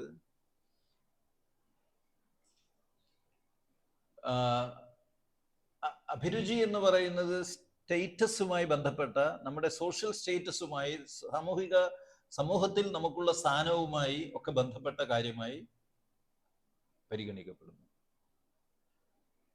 അപ്പോ വാസ്തവത്തിൽ തിയറി ചെയ്തത്, അല്ലെങ്കിൽ തിയററ്റിക്കൽ ആയിട്ടുള്ള സമീപനം വികസിച്ചു വന്നതിന്റെ ഭാഗമായി നാം മനസ്സിലാക്കാൻ തുടങ്ങിയത് ടേസ്റ്റ് എന്ന് പറയുന്നത് പൂർണ്ണമായും ഒരു ഇൻഡിവിജ്വലിന്റെ ജന്മസിദ്ധമായ കാര്യമല്ല. അത് സാമൂഹികമായി നിർമ്മിക്കപ്പെടുന്ന ഒരു അവസ്ഥയാണ്. ഇപ്പൊ എന്തുകൊണ്ട് എനിക്ക് ഈ തരത്തിലുള്ള പുസ്തകങ്ങൾ മാത്രം ഇഷ്ടപ്പെടുന്നു? അത് ജന്മസിദ്ധമായ ഒരു കാര്യമൊന്നുമല്ല. അങ്ങനെയായിരുന്നു എന്നാണ് മുൻകാലങ്ങളിൽ കരുതപ്പെട്ടിരുന്നത്. അത് എൻ്റെ ഒരു അനുശീലനത്തിന്റെ ഭാഗമാണ്. ഞാൻ ജനിച്ച സാഹചര്യങ്ങളുടെ, അല്ലെങ്കിൽ ഞാൻ ജീവിച്ച സാഹചര്യങ്ങളുടെ, ഞാൻ പരിചയിച്ച വ്യക്തികളുടെ രുചിഭേദങ്ങളുമായി ഒക്കെ ബന്ധപ്പെട്ട കാര്യം, അല്ലെങ്കിൽ ഞാൻ പഠിച്ച സ്കൂളിൻ്റെ, ഞാൻ പഠിച്ച കലാലയത്തിൻ്റെ ഒക്കെ അനുശീലന പ്രക്രിയയുടെ ഭാഗമായി ഞാൻ സ്വാംശീകരിച്ച ചില രുചിശീലങ്ങളെയാണ് നിങ്ങൾ പലപ്പോഴും ഒരു പേഴ്സണൽ ടേസ്റ്റ് എന്നുള്ള രീതിയിൽ കാണുന്നത്. അതുകൊണ്ട് തന്നെ നമുക്ക് ഒരു ആസ്വാദന പ്രക്രിയ എന്ന് പറയുന്നത് തികച്ചും പേഴ്സണലായ, വ്യക്തിനിഷ്ഠമായ ഒരു കാര്യമായി കാണാൻ പറ്റില്ല. ആസ്വാദന പ്രക്രിയ എന്ന് പറയുന്നത് സാമൂഹികമായി ഉണ്ടാക്കപ്പെടുന്ന, സാമൂഹികമായി ഇൻഫ്ലുവൻസ് ചെയ്യപ്പെടുന്ന ഒരു പ്രക്രിയയായി നാം കാണണം എന്ന് വരുന്നു. ഇത് വളരെ പ്രധാനപ്പെട്ട കാര്യമാണ്.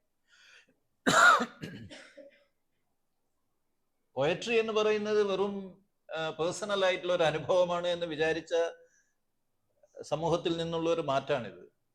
അതിൽ നിന്ന് മാറി നമുക്ക് അനുഭവത്തെ വിശകലനം ചെയ്യാം എന്നുള്ള അവസ്ഥയിലേക്ക് വരിക. ഈ പേഴ്സണലായി ആസ്വാദനത്തെ വിശകലനം ചെയ്യാൻ പറ്റും എന്നുള്ള ഒരു അവസ്ഥയിലേക്കാണ് നാം ഇപ്പോൾ വരുന്നത്. ആസ്വാദനത്തെ വിശകലനം ചെയ്യാൻ പറ്റുമെന്ന് മുമ്പ് കരുതിയിരുന്നില്ല. ഇപ്പൊ നവവിമർശനത്തിന്റെ, പഴയ ന്യൂ ക്രിറ്റിസത്തിന്റെ അല്ലെങ്കിൽ ടെക്സ്ച്വൽ ക്രിറ്റിസത്തിന്റെ കാലഘട്ടത്തിൽ ആസ്വാദനം വിശകലന വിധേയമാക്കാം എന്നാരും കരുതിയിരുന്നില്ല. അങ്ങനെ കൊണ്ടുവരുന്നത്, അങ്ങനെ വിചാരിക്കുന്നത് പലപ്പോഴും ഒരു ബാഡ് ക്രിറ്റിസത്തിലേക്കാണ് നമ്മെ എത്തിക്കുക എന്ന് വിചാരിച്ചവർ വരെ ഉണ്ടായിരുന്നു. അപ്പൊ ഇവിടെ എക്സ്പീരിയൻസ് എന്ന് പറയുന്നത് അത്രയൊന്നും സീരിയസ് ആയിട്ടുള്ള ഒരു കാര്യമായി വരുന്നില്ല. നേരെ മറിച്ച് ഒരു തിയററ്റിക്കൽ ഇൻസൈറ്റ് ആണ് പ്രധാനം. നാം എങ്ങനെ കാണുന്നു കാര്യങ്ങളെ. തിയറി എന്ന് പറയുന്നത് വാസ്തവത്തിൽ അങ്ങനെയുള്ള ഒരു അർത്ഥം കൂടിയുണ്ട് തിയറിക്ക്. തിയേറ്റർ എന്ന വാക്ക് അത് കാഴ്ചയുമായി ബന്ധപ്പെട്ടതാണ്, അല്ലേ? തിയേറ്റർ, തിയറിയുടെയും തിയേറ്ററിന്റെയും ഒരു എറ്റിമോളജി എന്ന് പറയുന്നത് ഒന്ന് തന്നെയാണ്, കാഴ്ചയുമായി ബന്ധപ്പെട്ടതാണ്. അപ്പൊ നാം എങ്ങനെ കാണുന്നു, ways of seeing, ways of seeing, ഇത് ഒരു പുസ്തകത്തിന്റെ കൂടി പേരാണ്. വെയ്സ് ഓഫ് സീയിങ് എന്ന് പറയുന്നത് ഈ അടുത്ത കാലത്ത് അന്തരിച്ച ജോൺ ബെർജർ എന്ന ആർട്ട് ക്രിറ്റിക്കിന്റെ ഒരു പുസ്തകത്തിന്റെ പേരാണ്. 1969 68 മറ്റോ അദ്ദേഹം ഒരു BBC സീരിയൽ പ്രഭാഷണ പരമ്പരയായി തുടങ്ങിയത്. പിന്നീട് BBCയും പെൻഗ്വിൻ ബുക്സും ആണെന്ന് തോന്നുന്നു ചേർന്ന് അത് ഒരു പുസ്തകമായി പബ്ലിഷ് ചെയ്യുകയും ചെയ്യുന്നുണ്ട്. ഈ 60കളിൽ തന്നെയാണ് വെയ്സ് ഓഫ് സീയിങ് എഴുതുന്നത്. Ways of seeing. അപ്പൊ വെയ്സ് ഓഫ് സീയിങ്ങിലൂടെ അദ്ദേഹം ചിത്രകലയുടെ ചരിത്രത്തെയാണ് അദ്ദേഹം പഠിക്കാൻ ശ്രമിച്ചത്. നാം എങ്ങനെ ചിത്രത്തെ കാണുന്നു, എങ്ങനെ പെയിന്റിങ്ങിനെ കാണുന്നു. അപ്പൊ പെയിന്റിങ്ങിനെ കാണുന്നതിന് ചില സാമൂഹികമായ ഘടനകളുമായും ബന്ധങ്ങളുമായിട്ടൊക്കെയുള്ള ഏതൊക്കെയോ ഇഴയടുപ്പങ്ങൾ, അതാണ് ഈ പുസ്തകത്തിൽ പഠന വിഷയമാക്കുന്നത്. ആദ്യകാലം മുതലേയുള്ള വെസ്റ്റേൺ പെയിന്റിങ്ങിനെയാണ് അത് പരിശോധിക്കുന്നത്. അപ്പൊ പെയിന്റിങ്ങിനെ പഠിക്കുമ്പോൾ വെറും പെയിന്റിങ്ങിനെ പറ്റി മാത്രം പഠിച്ചാൽ പോരെന്നും, പെയിന്റിങ്ങിനെ നോക്കുന്ന പ്രേക്ഷകന്റെ കാണിയുടെ സാമൂഹികമായ ബന്ധങ്ങളെക്കുറിച്ചും പഠിക്കണമെന്നൊക്കെ പറയുന്ന ഒരു പുസ്തകമാണത്. അപ്പൊ ഞാനീ പറഞ്ഞ ഈ മാറ്റം ന്യൂ ക്രിറ്റിസിസത്തിന്റെ രീതിയിൽ നിന്നും ഒരു തിയററ്റിക്കൽ ക്രിറ്റിക് എന്ന് പറയാവുന്ന ഒരു സമീപനത്തിലേക്കുള്ള മാറ്റം വളരെ കൃത്യമായി നമുക്ക് ജോൺ ബെർജറിന്റെ പുസ്തകത്തിലും കാണാൻ പറ്റും. അപ്പോ സിദ്ധാന്തം എന്ന് പറയുന്നത്, അല്ലെങ്കിൽ തിയറി എന്ന് പറയുന്നത്, തിയററ്റിക്കൽ അപ്രോച്ച് എന്ന് പറയുന്നത്,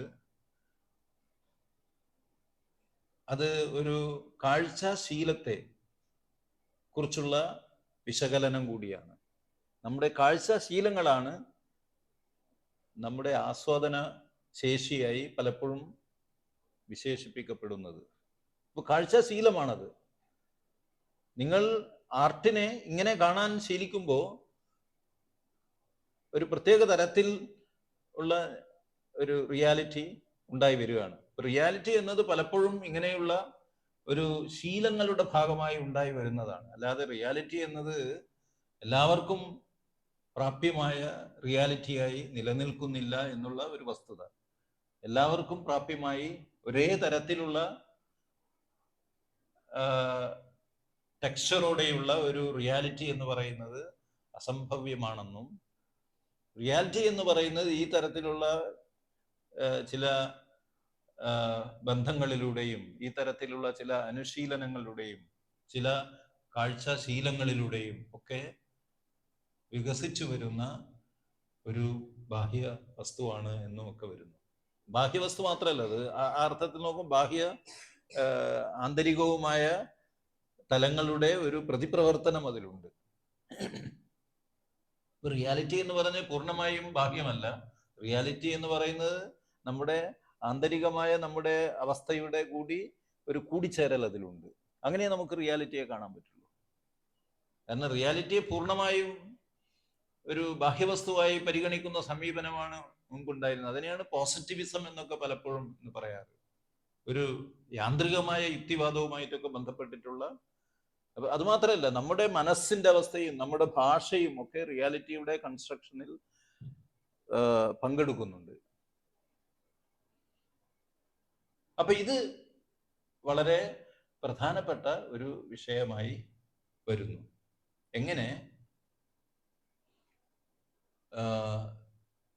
എങ്ങനെ നാം കാണുന്നു. അപ്പൊ ആസ്വാദനം എന്ന് പറയുന്നത് ഈ തരത്തിലുള്ള ഒരു തിയററ്റിക്കൽ ഇൻവെസ്റ്റിഗേഷന് കൂടി വിധേയമാക്കാവുന്ന ഒരു പ്രക്രിയയായി മനസ്സിലാക്കപ്പെടുന്നു. മുൻകാലങ്ങളിൽ അങ്ങനെ ആയിരുന്നില്ല. അപ്പോൾ മറ്റൊരു തരത്തിലുള്ള തിയറിയുടെ മറ്റൊരു തരത്തിലുള്ള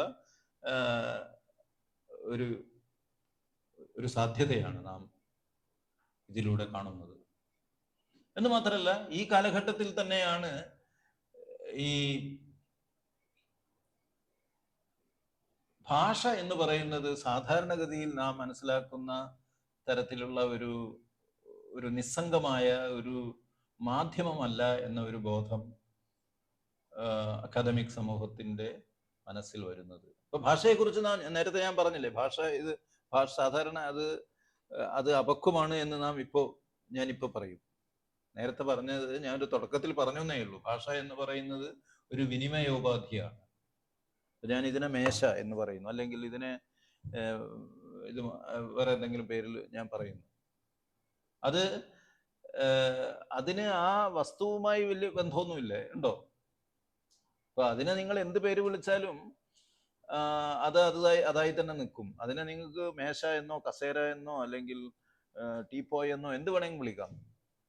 ഇതിനെ എന്ത് വേണമെങ്കിലും വിളിക്കാം. അതുകൊണ്ടാണ് പല ഭാഷകളിൽ ഇതിന് പല പേരുകളാണ്. എല്ലാ ഭാഷയിലും ഒരേ പേരല്ല ഉള്ളത്, ഇല്ലേ? അപ്പോ അതിന്റെ അസ്തിത്വത്തിന്, അതിന്റെ ഒരു വസ്തുവായിരിക്കുന്ന അതിന്റെ അവസ്ഥക്ക് ആ പേരുമായി യാതൊരു ബന്ധവുമില്ല.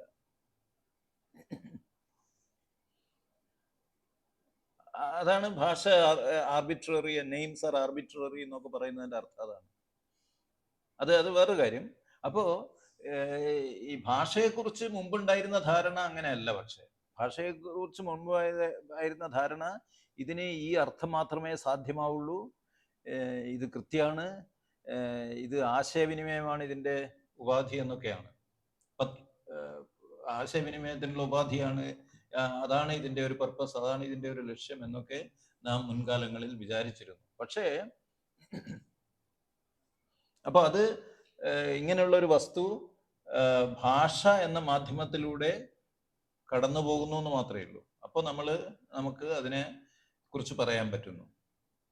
പക്ഷെ അങ്ങനെയല്ലെന്നും ഭാഷ പലപ്പോഴും ഈ ആശയവിനിമയ പ്രക്രിയയിൽ വളരെ സക്രിയമായി പങ്കെടുക്കുന്നു എന്നും ഉള്ള ഒരു ധാരണ കൂടി വികസിച്ചു വരുന്നത് ഈ കാലഘട്ടത്തിലാണ്. ഈ കാലഘട്ടത്തിലാണെന്ന് പറയാൻ പറ്റില്ല. കാരണം എന്താ വെച്ചാൽ ഞാൻ പറയുന്ന ഈ ആശയമൊക്കെ വാസ്തവത്തിൽ അതിനു മുമ്പേ 1900-ങ്ങളിൽ അല്ലെങ്കിൽ 1910 ശേഷമുള്ള കാലഘട്ടത്തിൽ ചില ലിംഗ്വിസ്റ്റുകളുടെ ആലോചനകളിൽ വന്ന വിഷയമായിരുന്നു. 1916 എന്ന് വേണമെങ്കിൽ അറിയാം, അല്ലെങ്കിൽ 1913. കാരണം ഈ ഒരു ആശയം ചർച്ച ചെയ്യുന്ന ഒരു പ്രബന്ധം പബ്ലിഷ് ചെയ്യപ്പെടുന്നത് 1913 ഫ്രഞ്ച് ഭാഷയിൽ. സോസ്യൂർ എന്ന ഒരു സ്വിസ് ഭാഷാ ശാസ്ത്രജ്ഞന്റെ പുസ്തകമായിട്ടാണ് ഈ പുസ്തകം വന്നത്. അദ്ദേഹം അങ്ങനെ ഒരു പുസ്തകമൊന്നും എഴുതിയിട്ടില്ല. അത് അദ്ദേഹം ഒരു അധ്യാപകനായിരുന്നു, ജിനോവ യൂണിവേഴ്സിറ്റിയിലെ അധ്യാപകനായിരുന്നു. അദ്ദേഹം ലിംഗ്വിസ്റ്റിക്സ് പഠിപ്പിച്ച അദ്ദേഹത്തിന്റെ വിദ്യാർത്ഥികൾ അത് ഒരു പുസ്തകമാക്കി മാറ്റുകയും ആ പുസ്തകം അദ്ദേഹത്തിന്റെ പേരിൽ 1913 ഫ്രഞ്ച് ഭാഷയിൽ പബ്ലിഷ് ചെയ്യപ്പെടുകയാണ് ഉണ്ടാവുന്നത്. അപ്പോ സോസ്യൂർ, SAUSSURE, സോസ്യൂർ, ഫെർഡിനൻഡ് ഡി സോസ്യൂർ എന്നാണ് അദ്ദേഹത്തിന്റെ മുഴുവൻ പേര്. സ്വിസ് ഭാഷാശാസ്ത്രജ്ഞനാണ്. പക്ഷെ അദ്ദേഹം ഈ പുസ്തകം എഴുതിയിരിക്കുന്നത് ഫ്രഞ്ച് ഭാഷയിലാണ്.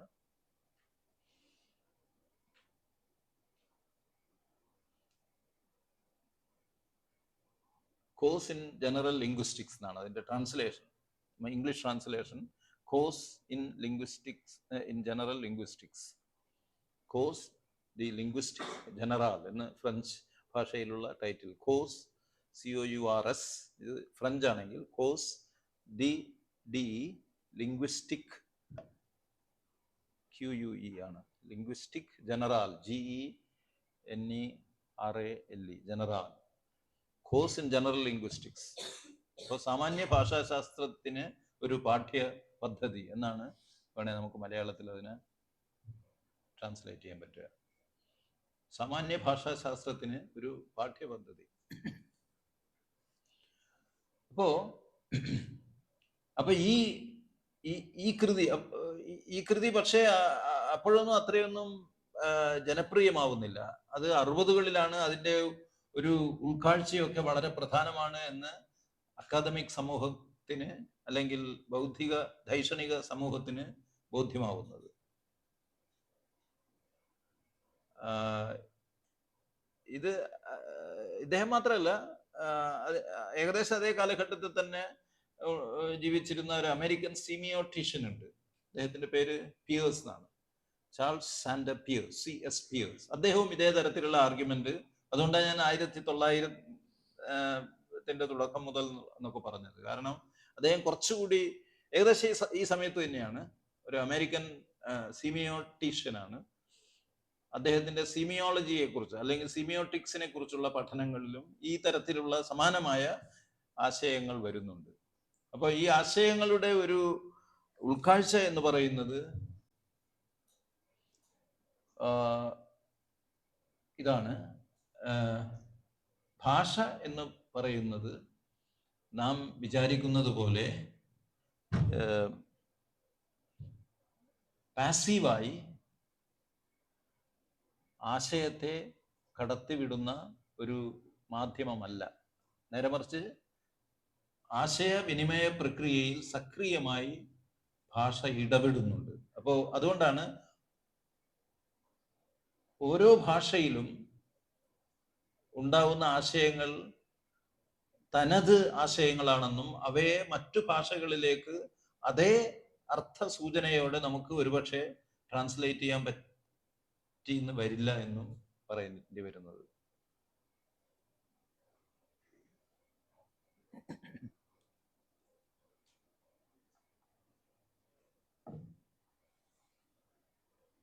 ട്രാൻസ്ലേഷനിലെ ബുദ്ധിമുട്ട് അതാണ്, പ്രത്യേകിച്ച് സാഹിത്യ ട്രാൻസ്ലേഷനെ കുറിച്ച് റോബർട്ട് ഫ്രോസ്റ്റോ മറ്റോ പറഞ്ഞ ഒരു പ്രധാനപ്പെട്ട ഇത് സാധാരണ എപ്പോഴും ഉദ്ധരിക്കുന്ന ഒരു വാക്യമുണ്ടല്ലോ, translation poetry is what is lost in translation.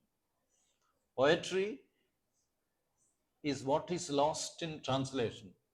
Poetry എന്ന് പറയുന്നത് പരിഭാഷയിൽ നഷ്ടപ്പെടുന്നത് എന്തോ അതാണ്. പോയട്രി നിങ്ങൾക്ക് പരിഭാഷപ്പെടുത്താൻ പറ്റുക, പോയട്രി എന്ന സാഹിത്യം എന്നുള്ള ജനറൽ അർത്ഥത്തിൽ നമുക്ക് എടുക്കാം. അപ്പോൾ സാഹിത്യം എന്ന് പറയുന്നത് നിങ്ങൾക്ക് ട്രാൻസ്ലേറ്റ് ചെയ്യാൻ പറ്റിയെന്ന് വരില്ല. കാരണം അതിൻ്റെ സാഹിത്യ ഗുണം നഷ്ടപ്പെടുന്നു. കാരണം ആ സാഹിത്യ ഗുണം എന്ന് പറയുന്നത് ഓരോ ഭാഷയുമായി ബന്ധപ്പെട്ട് നിൽക്കുന്ന കാര്യമാണ്. സവിശേഷ ഭാഷകളുമായി വളരെ സൂക്ഷ്മമായ ബന്ധം സ്ഥാപിച്ചു നിൽക്കുന്ന കാര്യങ്ങളാണ് ഈ സാഹിത്യ വ്യവഹാരം എന്ന് പറയുന്നത്. അതുകൊണ്ടാണ് poetry is what is lost in translation. അപ്പോ ഭാഷ എന്ന് പറയുന്നത് ഒരു പാസീവായ നിർദോഷമായ ആശയവിനിമയ മാധ്യമമാണ് എന്ന് വിചാരിക്കുന്നത് ശരിയല്ല. ഭാഷ പലപ്പോഴും ആശയവിനിമയത്തിൽ സക്രിയമായി ഇടപെടുന്നു. അതുകൊണ്ടാണ് നമ്മൾ പലപ്പോഴും അറിയാം, ഞാൻ യാഥാർത്ഥ്യത്തെക്കുറിച്ച് പറഞ്ഞില്ലേ, യാഥാർത്ഥ്യം എന്ന് പറയുന്നത് എല്ലാവർക്കും ഒരുപോലെ എത്തിച്ചേരാവുന്ന ഒരു സ്ഥലം ആവണമെന്നില്ല. യാഥാർത്ഥ്യത്തെ പലരും പല രീതിയിൽ കാണുന്നു. ഞാൻ ജോൺ ബർഗറിന്റെ ആശയ മണ്ഡലത്തെക്കുറിച്ച് പറയുമ്പോൾ സൂചിപ്പിച്ചില്ലേ, യാഥാർത്ഥ്യം എന്ന് പറയുന്നത് പലപ്പോഴും പലർക്കും പലതാണ്, നാം കാണുന്ന രീതി പലതാണ്. അതാണ് റാഷമോൺ എന്ന ഒരു സിനിമ നിങ്ങൾ കണ്ടിട്ടുണ്ടെങ്കിൽ. റാഷമോൺ എന്ന് പറയുന്നത് ആരുടെ സിനിമയാണ്? കുറാസോവ എന്ന ജാപ്പനീസ് ഫിലിം മേക്കറുടെ റാഷമോൺ. അതിന്റെ കഥ എന്ന് പറയുന്നത് ഇതാണ്, യാഥാർത്ഥ്യത്തെക്കുറിച്ചുള്ള സങ്കല്പങ്ങളിലുള്ള വ്യത്യാസമാണ്. ഒരു സംഭവം നടക്കുകയാണ്, ഒരു വധം നടക്കുകയാണ്, ഒരു കൊലപാതകം നടക്കുകയാണ്. ആ കൊലപാതകത്തെ കാഴ്ചക്കാരായിരുന്ന 3-4 പേർ ആ കൊലപാതകത്തെ വിവരിക്കുന്നത് പല തരത്തിലാണ്. കൊലപാതകത്തിന്റെ കാരണം അല്ലെങ്കിൽ കൊലപാതകത്തിന് കാരണക്കാരായ ആളുകൾ, ആ ഒരു സംഭവത്തിന്റെ ഒരു ചുറ്റുപാട്, ഇതൊക്കെ കാണുന്നതിൽ പല വ്യത്യാസങ്ങളും ഉണ്ടാവുന്നു. ഒരേ സംഭവം എന്ന് നമ്മൾ പറയുന്നു, ഒരേ എന്ന് കൊട്ടേഷനിൽ വേണ്ടി വരും, ഒരേ സംഭവം. പക്ഷെ ഈ സംഭവത്തെ പലർ പല ദിശകളിലൂടെ, പല കാഴ്ചപ്പാടുകളിലൂടെ, പല ഭാഷകളിലൂടെ കാണുകയാണ്. അപ്പൊ പല യാഥാർത്ഥ്യങ്ങളാണ് വരുന്നത്. ആരാണ് ഇതിന് ഉത്തരവാദി? ഇപ്പൊ ഒരു ആക്സിഡന്റ്, ബസ് ആക്സിഡന്റ് ഉണ്ടായാൽ അതിന് ഒരു ബസ്സും ഒരു ലോറിയും തമ്മിൽ ഇടിച്ചു എന്ന് വരിക, അതിന് ബസ് ഡ്രൈവർ പറയുന്ന കാരണമാവില്ല ലോറി ഡ്രൈവർ പറയുന്നു. ഇത് രണ്ടും ഇത് കണ്ടു നിൽക്കുന്ന ഒരു മൂന്നാമ പറയുന്നതാവണമെന്നില്ല ഇത് ഇവർ രണ്ടുപേരും പറയുന്നത്. ഇനിയൊരു ആകാശത്ത് ഇത് കാണാനിടയായ ഒരാൾക്ക് ഒരുപക്ഷെ വ്യത്യസ്തമായിട്ടുള്ള ഒരു വെർഷൻ ഉണ്ടാവും. അതുകൊണ്ടാണ് നീറ്റ്ഷെ എന്ന പ്രശസ്ത തത്വചിന്തകൻ പറഞ്ഞത്, there are no facts, there are only interpretation of facts. There are no facts. Facts എന്ന് പറയുന്നത് നമുക്ക് ഒരിക്കലും ഡിപ്പെൻഡ് ചെയ്യാവുന്ന കാര്യമല്ല. നമുക്ക് ഇതാണ് സത്യമെന്ന്, അല്ലെങ്കിൽ ഇതാണ് സത്യാവസ്ഥ, ഇന്നത്തെ കാലത്ത് പ്രത്യേകിച്ച് വ്യാജ വാർത്തകളുടെ, വ്യാജ സത്യങ്ങളുടെയൊക്കെ കാലത്ത് പോസ്റ്റ് ട്രൂത്ത് എന്നൊക്കെ പറയുന്ന അതാണെന്ന് കൂടി, അതിനൊരു തിയറി കൂടി നമുക്കുണ്ട്. അപ്പോൾ there are no facts, there are only interpretations of facts. ആഖ്യാനങ്ങൾ മാത്രമാണ് നമുക്ക് വിശ്വസിക്കാൻ എന്നല്ല, നമുക്ക് നമ്മുടെ മുന്നിലുള്ളത്. നമ്മുടെ മുന്നിൽ സത്യാവസ്ഥ എന്ന് പറയുന്നത് ഒരുപക്ഷെ നമുക്ക് പറയാൻ പറ്റാതെ. എന്താണ് ഇതിന്റെ യഥാർത്ഥ അവസ്ഥ? ഒരാൾ പറയാണ് എൻ്റെ ഒരു ആത്മകഥ പബ്ലിഷ് ചെയ്തിട്ടുണ്ട്, എൻ്റെ ഒരു ആത്മകഥ ഞാൻ എഴുതിക്കൊണ്ടിരിക്കുകയാണ്. മറ്റൊരാൾ പറയാണ് അത് പബ്ലിഷ് ചെയ്ത് നമ്മുടെ മുന്നിലുണ്ട്. എന്താണ് അതിന്റെ അവസ്ഥ എന്ന് നമുക്ക് പറയാൻ പറ്റില്ല. എന്താണ് സംഭവം എന്ന് നമുക്ക് വിവരിക്കാൻ പറ്റില്ല. പലരുടെ വെർഷൻസ് ആണ് നമ്മുടെ മുന്നിലുള്ളത്. അപ്പൊ ഇതിൽ ഏതാണ് ശരിയെന്ന് നമ്മൾ എങ്ങനെയാണ് തീരുമാനിക്കുക? ഇത് ഓരോ വാർത്തയെക്കുറിച്ച് നമുക്ക് പറയാം. വാർത്തയിലുള്ള ഒരു പ്രശ്നമായി ഇത് മാറുന്നു. ഇതില് ഒരു വഴി പലരുടെയും വെർഷൻസ് തേടിയതിനു ശേഷം അതൊക്കെ ഒരേമാതിരി പത്രത്തിലോ അല്ലെങ്കിൽ പുസ്തകത്തിലോ അച്ചടിക്കുക എന്നുള്ളതാണ്.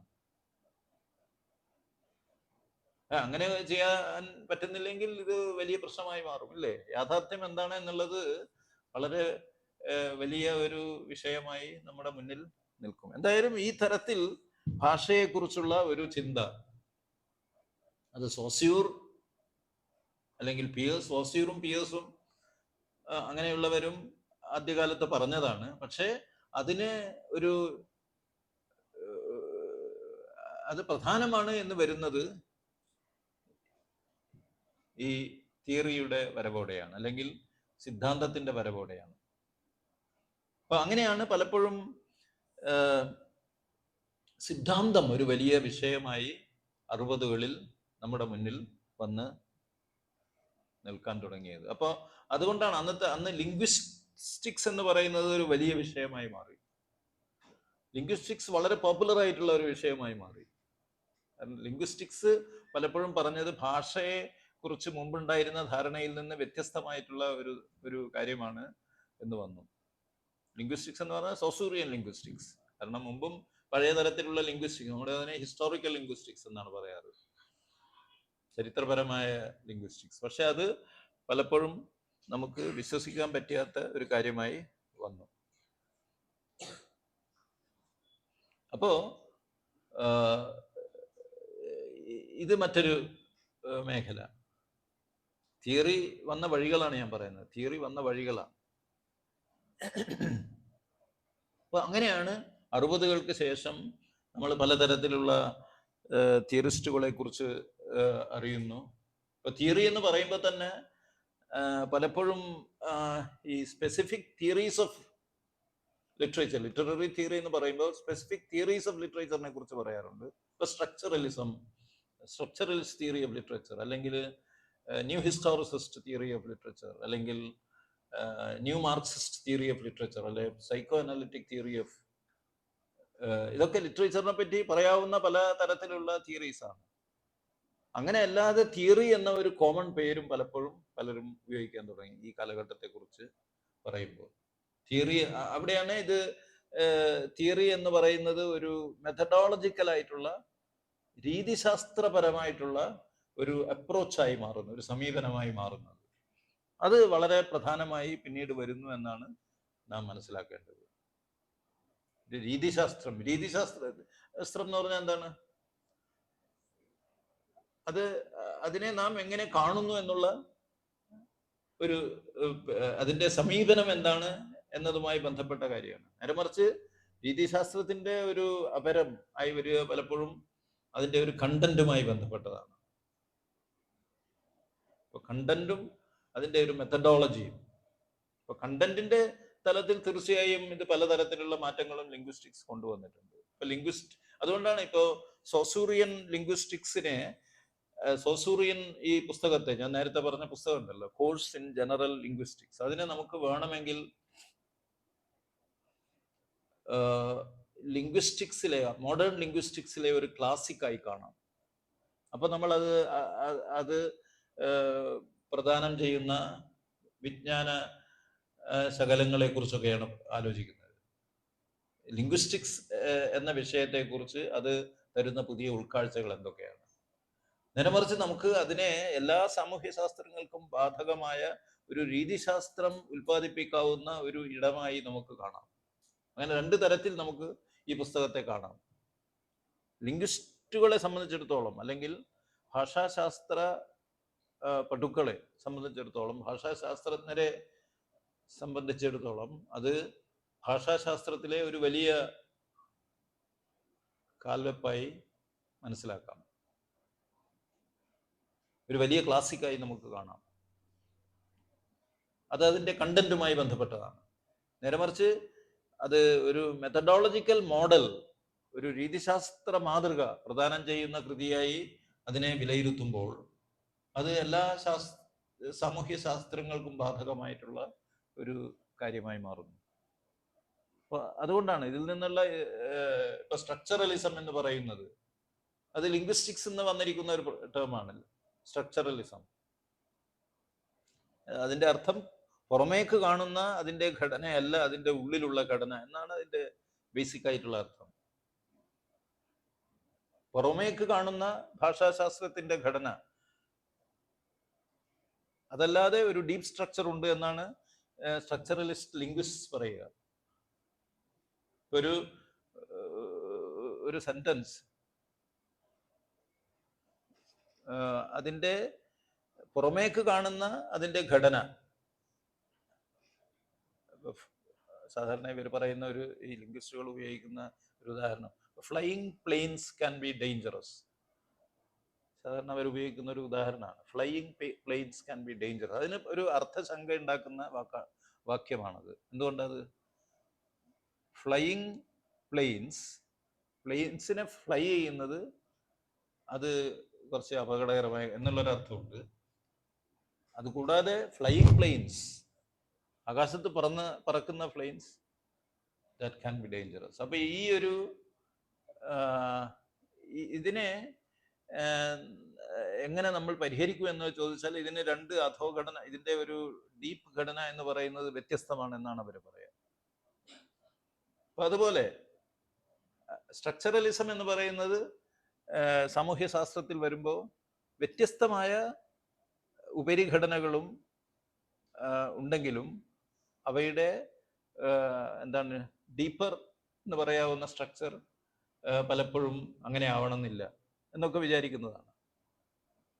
അപ്പൊ നമുക്ക് പലപ്പോഴും ഈ ഡീപ്പർ സ്ട്രക്ചറിന്റെ അനാലിസിസിലൂടെ, വിശകലനത്തിലൂടെ നമുക്ക് സമൂഹത്തിന്റെ രീതികളെ കുറിച്ച് പ്രത്യേകമായി സവിശേഷമായ ചില വിജ്ഞാനങ്ങളിലേക്ക് എത്താൻ പറ്റും എന്നൊക്കെ വിചാരിക്കുക.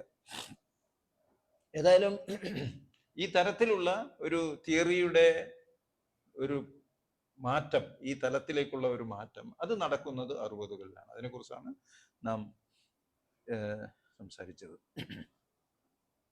പക്ഷേ ഈ ഒരു തിയറിയുടെ ഈ ഒരു അതിപ്രസരം, അല്ലെങ്കിൽ തിയറിക്ക് കിട്ടിയിരുന്ന ഈ സ്വാധീനം ദീർഘകാലം നീണ്ടുനിന്ന് എന്ന്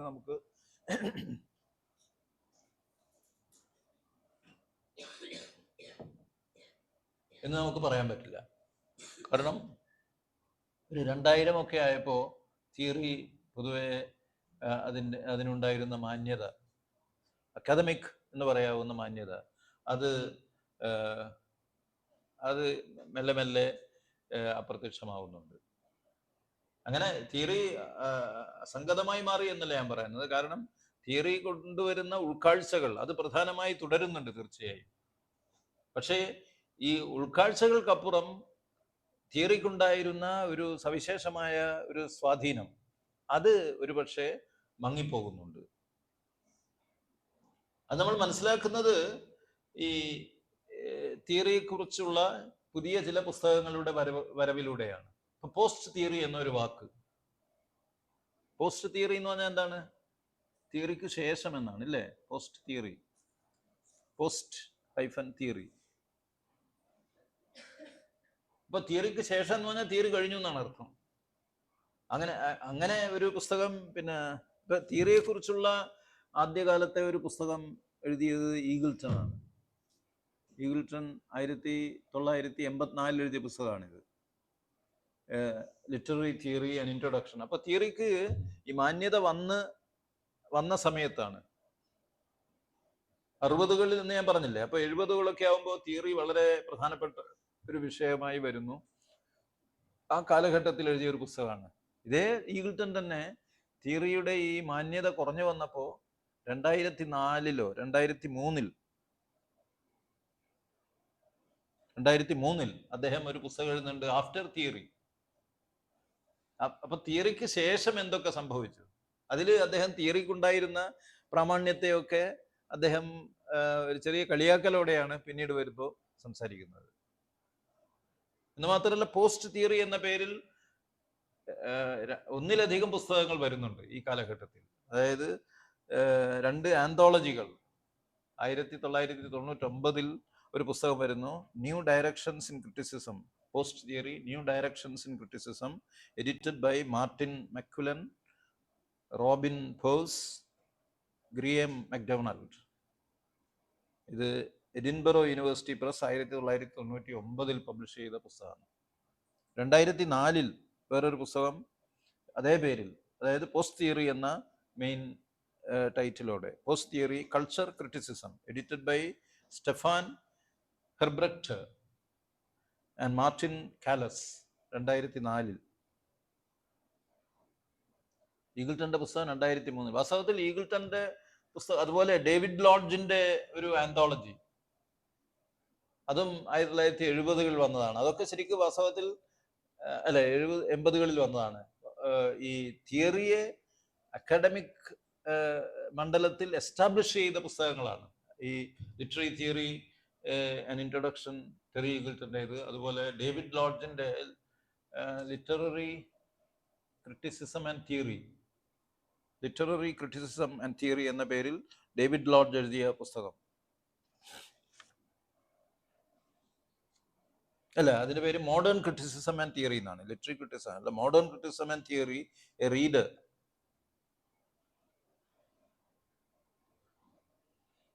അത് 1988-ലാണ് പബ്ലിഷ് ചെയ്യുന്നത്. അപ്പോൾ തിയറി എസ്റ്റാബ്ലിഷ് ചെയ്ത് വന്നു എന്ന് ഉറപ്പായതിനു ശേഷം വരുന്ന ഗ്രന്ഥങ്ങളാണ് ഇതൊക്കെ.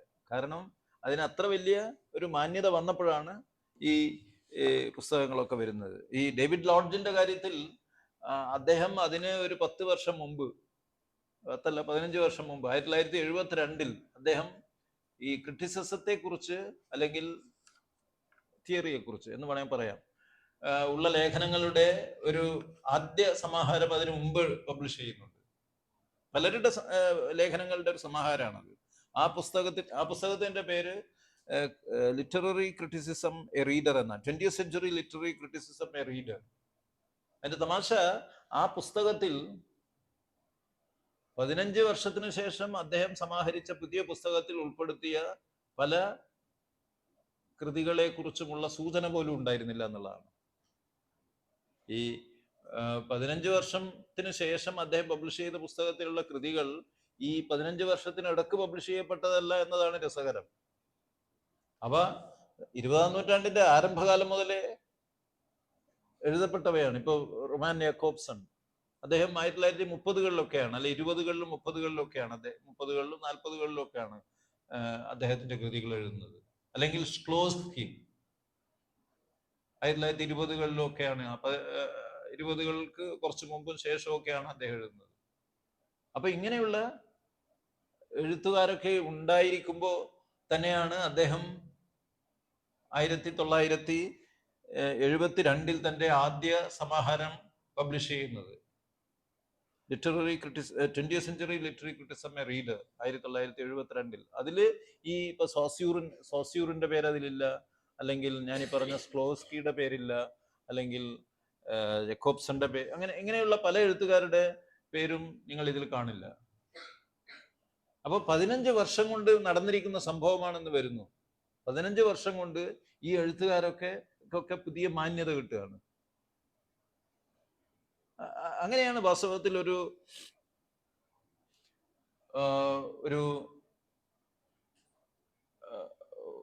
ട്രഡിഷൻ ഉണ്ടായി വരുന്നത്. ഇങ്ങനെയാണ്. ഇപ്പൊ ട്രഡിഷൻ എന്ന് പറയുന്നത് ഇന്നത്തെ ചില ആവശ്യങ്ങൾക്ക് വേണ്ടി, അല്ലെങ്കിൽ ഒരു ഡിസിപ്ലിൻ ഉണ്ടായി വരുന്നത് ഇങ്ങനെയാണ് എന്നും പറയാം.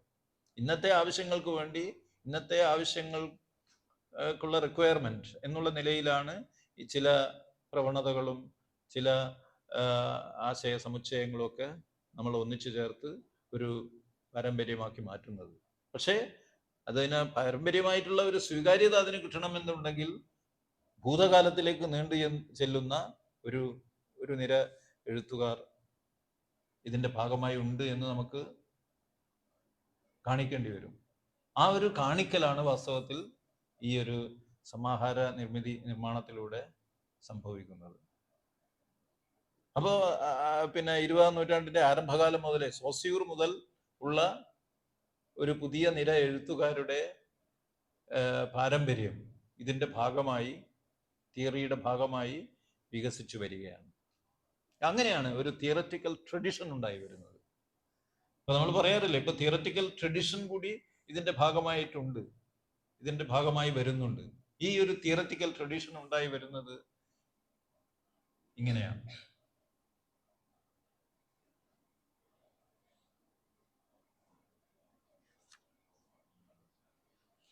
അപ്പോ നമ്മൾ പറഞ്ഞു വന്നത് 1960-കൾക്ക് ശേഷമുള്ള ഒരു 2-3 ദശകങ്ങളിൽ, അല്ലെങ്കിൽ 3-4 ദശകങ്ങളിൽ പാശ്ചാത്യ അക്കാദമികളിലും അതിന്റെ ഭാഗമായി പിന്നീട് അതിന്റെ അനുബന്ധമായി എന്ന് പറയാം മറ്റ് രാജ്യങ്ങളിലെ, മറ്റ് ദേശങ്ങളിലെ അക്കാദമികളിലൊക്കെ വളരെ സ്വാധീനമുറപ്പിച്ച ചില പ്രവണതകളെ കുറിച്ചാണ് നാം സംസാരിക്കുന്നത്. ഈ പ്രവണതകൾക്ക് മുമ്പുണ്ടായിരുന്ന ശേഷി 2000-ന് ശേഷം നഷ്ടപ്പെടുന്നു എന്നും വേണേൽ നമുക്ക് പറയാം. അപ്പൊ ഈ പ്രവണതകൾക്ക് ഉണ്ടായിരുന്ന പഴയ ഒരു ശേഷി ഇല്ലെങ്കിലും അവയിൽ നിന്ന് സ്വീകരിച്ച ഉൾക്കാഴ്ച വളരെ പ്രധാനമായി തുടരുന്നുണ്ട് എന്നതാണ് പ്രധാനം. അപ്പോൾ അതാണ് തിയറി ആസ് ലിറ്ററേച്ചർ എന്നൊക്കെ പറയുന്നതിന്റെ ഒരു സാങ്കത്യവും. അവയിൽ നിന്ന് സ്വാംശീകരിച്ച ആശയങ്ങൾ, ഉൾക്കാഴ്ചകൾ, അവ വളരെ പ്രധാനമായി തുടരുന്നുണ്ട്. അപ്പൊ എന്തൊക്കെയാണ് ഈ ഉൾക്കാഴ്ചകൾ? നിങ്ങൾക്ക് ഡിസ്കഷൻ എന്നുള്ളത് ആ രീതിയിൽ വേണോ ഇവർക്ക്? ഇതിനെപ്പറ്റി നമുക്ക് വേണമെങ്കിൽ നിങ്ങൾ അങ്ങനെ ഒരു ഇതിൽ ഡിസ്കഷനിൽ പങ്കെടുക്കുമെങ്കിൽ നമുക്ക് ഡിസ്കഷന് കുറെ സമയമാവും. ക്വസ്റ്റ്യൻസ് കുറച്ച് എത്ര സമയം വേണോ? നമുക്കൊരു 12:30-ക്ക് നിർത്താം. അത് മതിയോ? അതിനു മുമ്പേ ഒരു 10 മിനിറ്റ് നമുക്ക് ഡിസ്കഷനും ആവാം. അപ്പൊ അതുവരെ ഞാൻ സംസാരിക്കാം. ഓക്കെ.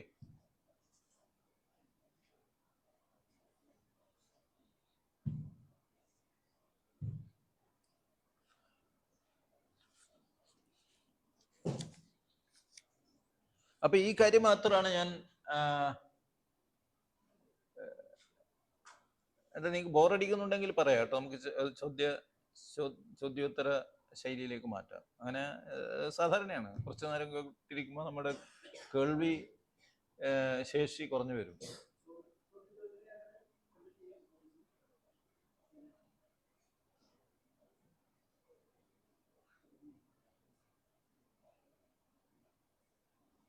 അപ്പൊ ഞാൻ ഇങ്ങനെ ഇത് കുറച്ചുകൂടെ പറയാം. ഈ കാര്യം ഒരു 15 മിനിറ്റ് പറയാം. അത് കഴിഞ്ഞ് നമുക്ക് ഡിസ്കഷനിലേക്ക് വരാം. അങ്ങനെ ചെയ്യാം. അപ്പോ ഇതിൽ നിന്ന് കിട്ടിയ ഉൾക്കാഴ്ചകൾ ഞാൻ പറഞ്ഞത് 2000-ന് ശേഷം ഇത് ദുർബലമാവുന്നു, ഈ ഒരു പാരമ്പര്യം ദുർബലമാവുന്നു. പക്ഷേ അതിന്റെ അർത്ഥം അതിൽ നിന്ന് കിട്ടിയ ഉൾക്കാഴ്ചകൾ ദുർബലമാവുന്നു എന്നല്ല. ഉൾക്കാഴ്ചകൾ പ്രധാനമായി തുടരുന്നുണ്ട്. ഈ ഉൾക്കാഴ്ചകളെ കുറിച്ച് കൂടി ചിലത് പറഞ്ഞിട്ട് നമുക്ക് തൽക്കാലം അവസാനിപ്പിക്കാം. അപ്പൊ ഒന്ന്, ഞാൻ സ്ട്രക്ചറലിസത്തെ കുറിച്ച് പറഞ്ഞുവല്ലോ. ഒരു അണ്ടർലൈയിങ് ഘടനകൾ, അതിൻ്റെ ഒരു ആന്തരിക ഘടനകൾ, അല്ലെങ്കിൽ ഒരു ഡീപ്പ് സ്ട്രക്ചർ എന്നുള്ള അഗാധ ഘടന എന്ന രീതിയിൽ നിലനിൽക്കുന്ന ചില ഭാഗങ്ങൾ. അതുപോലെ നമുക്ക് കൾച്ചറൽ ഫിനോമിനയെ, അല്ലെങ്കിൽ സാംസ്കാരിക പ്രതിഭാസങ്ങളെ നമുക്ക്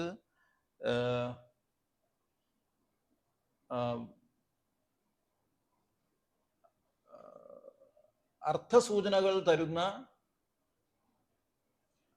അധോഘടനയുടെ ഒരു പ്രത്യക്ഷമായി കാണാൻ പറ്റും. ഇങ്ങനെയൊക്കെ പറയുമ്പോൾ ഒരു ആശയവിനിമയം വരുന്നുണ്ടോ? അതായത് ഇപ്പോ പിന്നെ ഒരു വാക്യത്തെക്കുറിച്ച് ഞാൻ നേരത്തെ പറഞ്ഞില്ലേ, എന്താണ് വാക്യത്തെക്കുറിച്ച് പറഞ്ഞത്?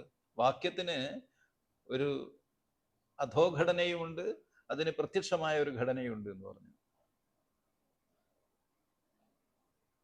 അപ്പൊ ഇത് വാക്യങ്ങളുടെ കാര്യത്തിൽ മാത്രമല്ല, ഇത് നമുക്ക് സാംസ്കാരികമായ നമ്മുടെ പല പ്രതിഭാസങ്ങളെയും വിവരിക്കുമ്പോൾ ഇത് പറയാൻ പറ്റും. സാംസ്കാരികമായ പ്രതിഭാസങ്ങൾ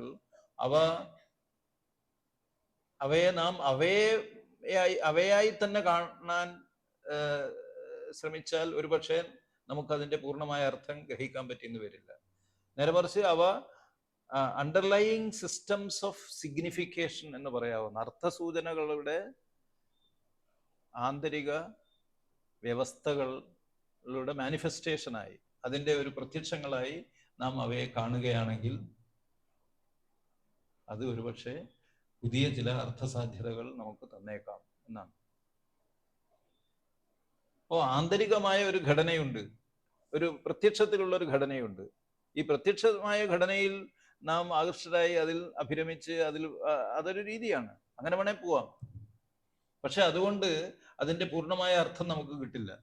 അതിൻ്റെ പൂർണ്ണമായ അർത്ഥം കിട്ടണമെങ്കിൽ അതിന് ഒരു ആന്തരിക ഘടനയുണ്ടെന്നും ആ ഘടനയുടെ പ്രത്യക്ഷമായി മാത്രമേ നമുക്ക് നാം കാണുന്ന ചരാചരങ്ങളെയും നാം കാണുന്ന സാംസ്കാരിക പ്രതിഭാസങ്ങളെയൊക്കെ കാണാൻ പറ്റുകയുള്ളൂ എന്നും വിചാരിക്കുക. നമ്മൾ കുറച്ചുകൂടി ഡീപ്പറായിട്ട് കാര്യങ്ങളെ അനലൈസ് ചെയ്യാൻ തയ്യാറാവണം എന്നർത്ഥം.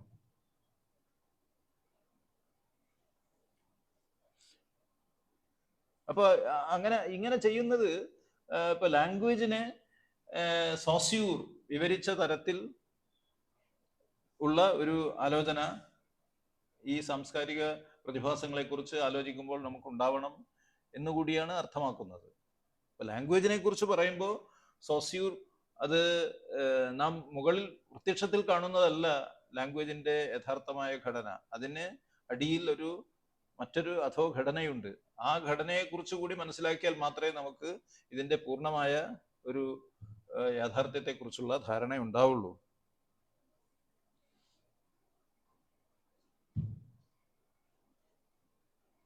ഇത് പിൽക്കാലത്ത് പലരും പല രീതിയിൽ വ്യാഖ്യാനിക്കാൻ ശ്രമിച്ചിട്ടുണ്ട്. ഇപ്പൊ ദെറിദയെ കുറിച്ച് നിങ്ങൾ കേട്ടിട്ടുണ്ടാവും. സാധാരണ തിയറിക്കാർ പറയുന്ന ഒരു ഫാഷനബിൾ പേര് ആണ് ദെറിദയുടേത്, ഷാക്ക് ദെറിദ. അപ്പൊ ദെറിദ ഫ്രഞ്ചുകാരൻ തന്നെയായ ദെറിദ കൊണ്ടുവന്ന സിദ്ധാന്തം എന്ന് പറയുന്നത് ഡീകൺസ്ട്രക്ഷൻ ആണ്. ഡീകൺസ്ട്രക്ഷന്റെ പേര് പലരും പറയാറുണ്ട്, ഡീകൺസ്ട്രക്ഷൻ, ദെറിദ. അപ്പൊ അദ്ദേഹം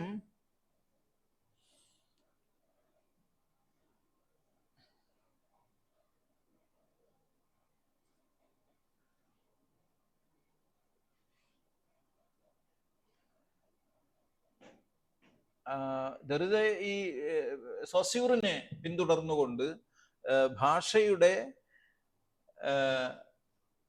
ഒരു അധോതലത്തെ കുറിച്ച് തന്നെ പറയും.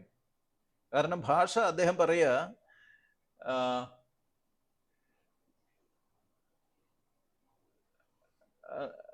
ഭാഷ നൽകുന്ന അതാണ് ഈ ഭാഷയുടെ പ്രശ്നം തന്നെ അതാണ്. ഒരു തരത്തിൽ ഭാഷ ഒരു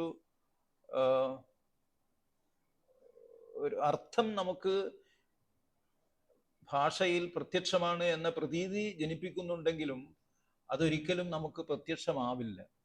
അങ്ങനെയുള്ള ഒരു വളരെ കോംപ്ലിക്കേറ്റഡ് ആയിട്ടുള്ള ഒരു ആർഗ്യുമെന്റ് ആണ് അദ്ദേഹം കൊണ്ടുവരിക. ഭാഷ അതിൻ്റെ അർത്ഥം പ്രത്യക്ഷമാണ് എന്ന പ്രതീതി സൃഷ്ടിക്കുമെങ്കിലും അതിൻ്റെ അർത്ഥം ഒരിക്കലും പ്രത്യക്ഷമാവില്ല. അത് ഒരു പ്രതീതി ആണ് നമ്മളിൽ ഉണ്ടാക്കുന്നത്. അദ്ദേഹം ഇതിനെ മെറ്റാഫിസിക്സ് ഓഫ് പ്രസൻസ് എന്നാണ് പറയുക. Metaphysics of presence. ഇത് നിങ്ങളിപ്പോൾ അത്ര സീരിയസ് ആയിട്ട് കാണുന്നില്ല. ഇങ്ങനെ ഒരു വാക്കുണ്ടെന്നും ഇങ്ങനെ ഒരു പ്രയോഗമുണ്ടെന്നും അത് ദരിദ്രയുമായി ബന്ധപ്പെട്ടതാണെന്നൊക്കെ മനസ്സിലാക്കുന്നത് വരെ അതിന് നിങ്ങൾ തയ്യാറായാൽ തന്നെ ഇത് വലിയ വിജയമായി മാറും. ദരിദ്രയെ മനസ്സിലാക്കുന്നത്. ദരിദ്ര പറയുക, സാധാരണ ഭാഷാ മാതൃക എന്ന് പറയുന്നത് അർത്ഥം വളരെ പ്രത്യക്ഷമായി ഭാഷയിൽ നിഹിതമായിരിക്കുന്നു എന്നാണ്. വളരെ പ്രത്യക്ഷമായി നമുക്ക് കാണാം അർത്ഥം. ഇപ്പോൾ മേശ എന്ന് പറയുമ്പോൾ അതിൻ്റെ അർത്ഥം എന്താണെന്ന് ഈസിയായിട്ട് അറിയാം അല്ലേ? പക്ഷേ അത് ഒരു പ്രതീതി മാത്രമാണ്. അതിൻ്റെ അത് നമ്മുടെ ബോധത്തിന് ഡയറക്റ്റായി ബന്ധപ്പെട്ട് നിൽക്കുന്നു എന്ന് വിചാരിക്കുന്നത് ഒരു മെറ്റഫിസിക്സ് ആണെന്നാണ് അദ്ദേഹം പറയുക. ഒരു സാന്നിധ്യത്തിൻ്റെ അതിഭൗതികത എന്ന് വേണമെങ്കിൽ നമുക്ക് ട്രാൻസ്ലേറ്റ് ചെയ്യാം. മെറ്റഫിസിക്സ് ഓഫ് പ്രസൻസ്, അതിൻ്റെ ഭാഗമായാണ് അത്തരത്തിലുള്ള ആലോചന. എന്തായാലും ഈ കാര്യം, അതായത് ഭാഷയ്ക്ക് അത് പ്രത്യക്ഷത്തിൽ നമ്മൾ വിനിമയം ചെയ്യുന്ന അർത്ഥത്തിനപ്പുറമുള്ള ഒരു തലമുണ്ട് എന്ന് വിചാരിക്കുന്ന ആ ഒരു ഉൾക്കാഴ്ച, അത് ഇതിൻ്റെ ഭാഗമായി നമുക്ക് കിട്ടിയതാണ്. അത് മാത്രം മനസ്സിലാക്കിയാൽ മതി. ഭാഷയ്ക്ക് അതിൻ്റെ പ്രത്യക്ഷമായ അർത്ഥത്തിനപ്പുറമുള്ള ഒരു അർത്ഥമുണ്ട്. അത് നമ്മുടെ പഴയ എന്താ പറയുക, അർത്ഥവിജ്ഞാനീയർ പലപ്പോഴും സൂചിപ്പിച്ചിട്ടുള്ള കാര്യം കൂടിയാണ്. പാശ്ചാത്യരും പൗരസ്ഥരുമായ സെമാന്റിക്സ് എന്ന വിഷയത്തിൽ പ്രാവീണ്യം നേടിയിട്ടുള്ള ആളുകൾ പലപ്പോഴും പറഞ്ഞിട്ടുള്ള, പല കാവ്യചിന്തകരും ഒക്കെ പറഞ്ഞിട്ടുള്ള കാര്യമാണിത്. അർത്ഥത്തിന് അതിൻ്റെ ഭാഷയുടെ പ്രത്യക്ഷത്തിനപ്പുറമുള്ള ചില തലങ്ങളുണ്ട് എന്ന് വിചാരിക്കുക. അതെന്തായാലും തിയറി കൊണ്ടുവന്നിട്ടുള്ള ഒരു വലിയ ഉൾക്കാഴ്ചയാണ്. മറ്റൊന്ന്, ഇപ്പൊ നേരത്തെ പറഞ്ഞില്ലേ, ഈ നീറ്റ്ഷയുടെ ഒരു കൊട്ടേഷൻ ഞാൻ പറഞ്ഞില്ലേ, അതായത് ഫാക്ട്സ് എന്ന് പറയുന്നത് there are no facts, there are only interpretations. അതുപോലെ നമ്മൾ പലപ്പോഴും ചരിത്രത്തെ പറ്റി നാം വിചാരിച്ചു വെച്ചിരിക്കുന്നത്, ഇപ്പൊ സാഹിത്യം പഠിക്കുമ്പോൾ ഒക്കെ ചരിത്രത്തെ കുറിച്ചൊക്കെ നമ്മൾ സാധാരണ വിശകലനം ചെയ്യാറുണ്ടല്ലോ. ചരിത്രത്തെക്കുറിച്ച് നാം സാധാരണ മനസ്സിലാക്കാറ്, ചരിത്രം എന്ന് പറയുന്നത് വളരെ വസ്തുനിഷ്ഠമായ ചില ഘടകങ്ങളുടെ മുകളിലാണ് ബിൽഡ് ചെയ്തിരിക്കുന്നതെന്നാണ്. പക്ഷേ അത് ഒരുപക്ഷെ നമുക്ക് ക്വസ്റ്റ്യൻ ചെയ്യേണ്ട ഒരവസ്ഥ ഇതിൻ്റെ ഭാഗമായി വരുന്നുണ്ട്. എന്താണ് കാര്യം? ഞാൻ നേരത്തെ പറഞ്ഞ ഫാക്ട്സ് എന്ന് പറയുന്നത് സംശയാസ്പദമായി മാറുന്നു. ഫാക്ട്സിനെ കുറിച്ചുള്ള ആഖ്യാനങ്ങൾ മാത്രമേ നമുക്ക് ഡിപ്പെൻഡ് ചെയ്യാൻ പറ്റുന്നതായി ഉള്ളൂ എന്നുള്ള അവസ്ഥ വരുന്നു. അപ്പോൾ there are no facts, there are only interpretations of facts എന്നുള്ള ഒരു അവസ്ഥയിൽ ഇതിനെക്കുറിച്ച് വളരെ കുലങ്കഷമായി ആലോചിക്കുന്ന സാഹിത്യ വിമർശന പദ്ധതികൾ അല്ലെങ്കിൽ സാഹിത്യ സിദ്ധാന്ത പദ്ധതികൾ തന്നെ ഉണ്ട്. ഇപ്പൊ ന്യൂ ഹിസ്റ്റോറിസിസം എന്ന് പറയുന്നത് അവരെടുക്കുന്നത് ഈ പൊസിഷനാണ്. ന്യൂ ഹിസ്റ്റോറിസിസം, അതായത് ഹിസ്റ്ററി എന്ന് പറയുന്നത് സാഹിത്യം പോലെ തന്നെ, സാഹിത്യ ഭാഷ പോലെ തന്നെ ഹിസ്റ്ററിയുടെ ഭാഷയും പൂർണ്ണമായും ഫാക്ട്സിനെയോ ഫിക്ഷനെയോ അടിസ്ഥാനപ്പെടുത്തിയുള്ള ഭാഷയല്ല എന്നും പലപ്പോഴും അത് ഇന്റർചേഞ്ച് ചെയ്ത് നിലനിൽക്കാമെന്നൊക്കെ വിചാരിക്കുന്നവരാണ് ന്യൂ ഹിസ്റ്റോറിസിസ്റ്റുകൾ. അപ്പോൾ അതൊക്കെ സാധ്യമാക്കുന്നത് ഈ ഒരു ഉൾക്കാഴ്ചയുടെ ബലത്തിലാണ്. സോസ്യൂറിന്റെ ഭാഷാശാസ്ത്രത്തിലുള്ള ഈ ഒരു ഉൾക്കാഴ്ച, അല്ലെങ്കിൽ തിയറി പ്രദാനം ചെയ്ത ഈ ഉൾക്കാഴ്ചയുടെ ബലത്തിലാണ്. എന്ത് ഉൾക്കാഴ്ച?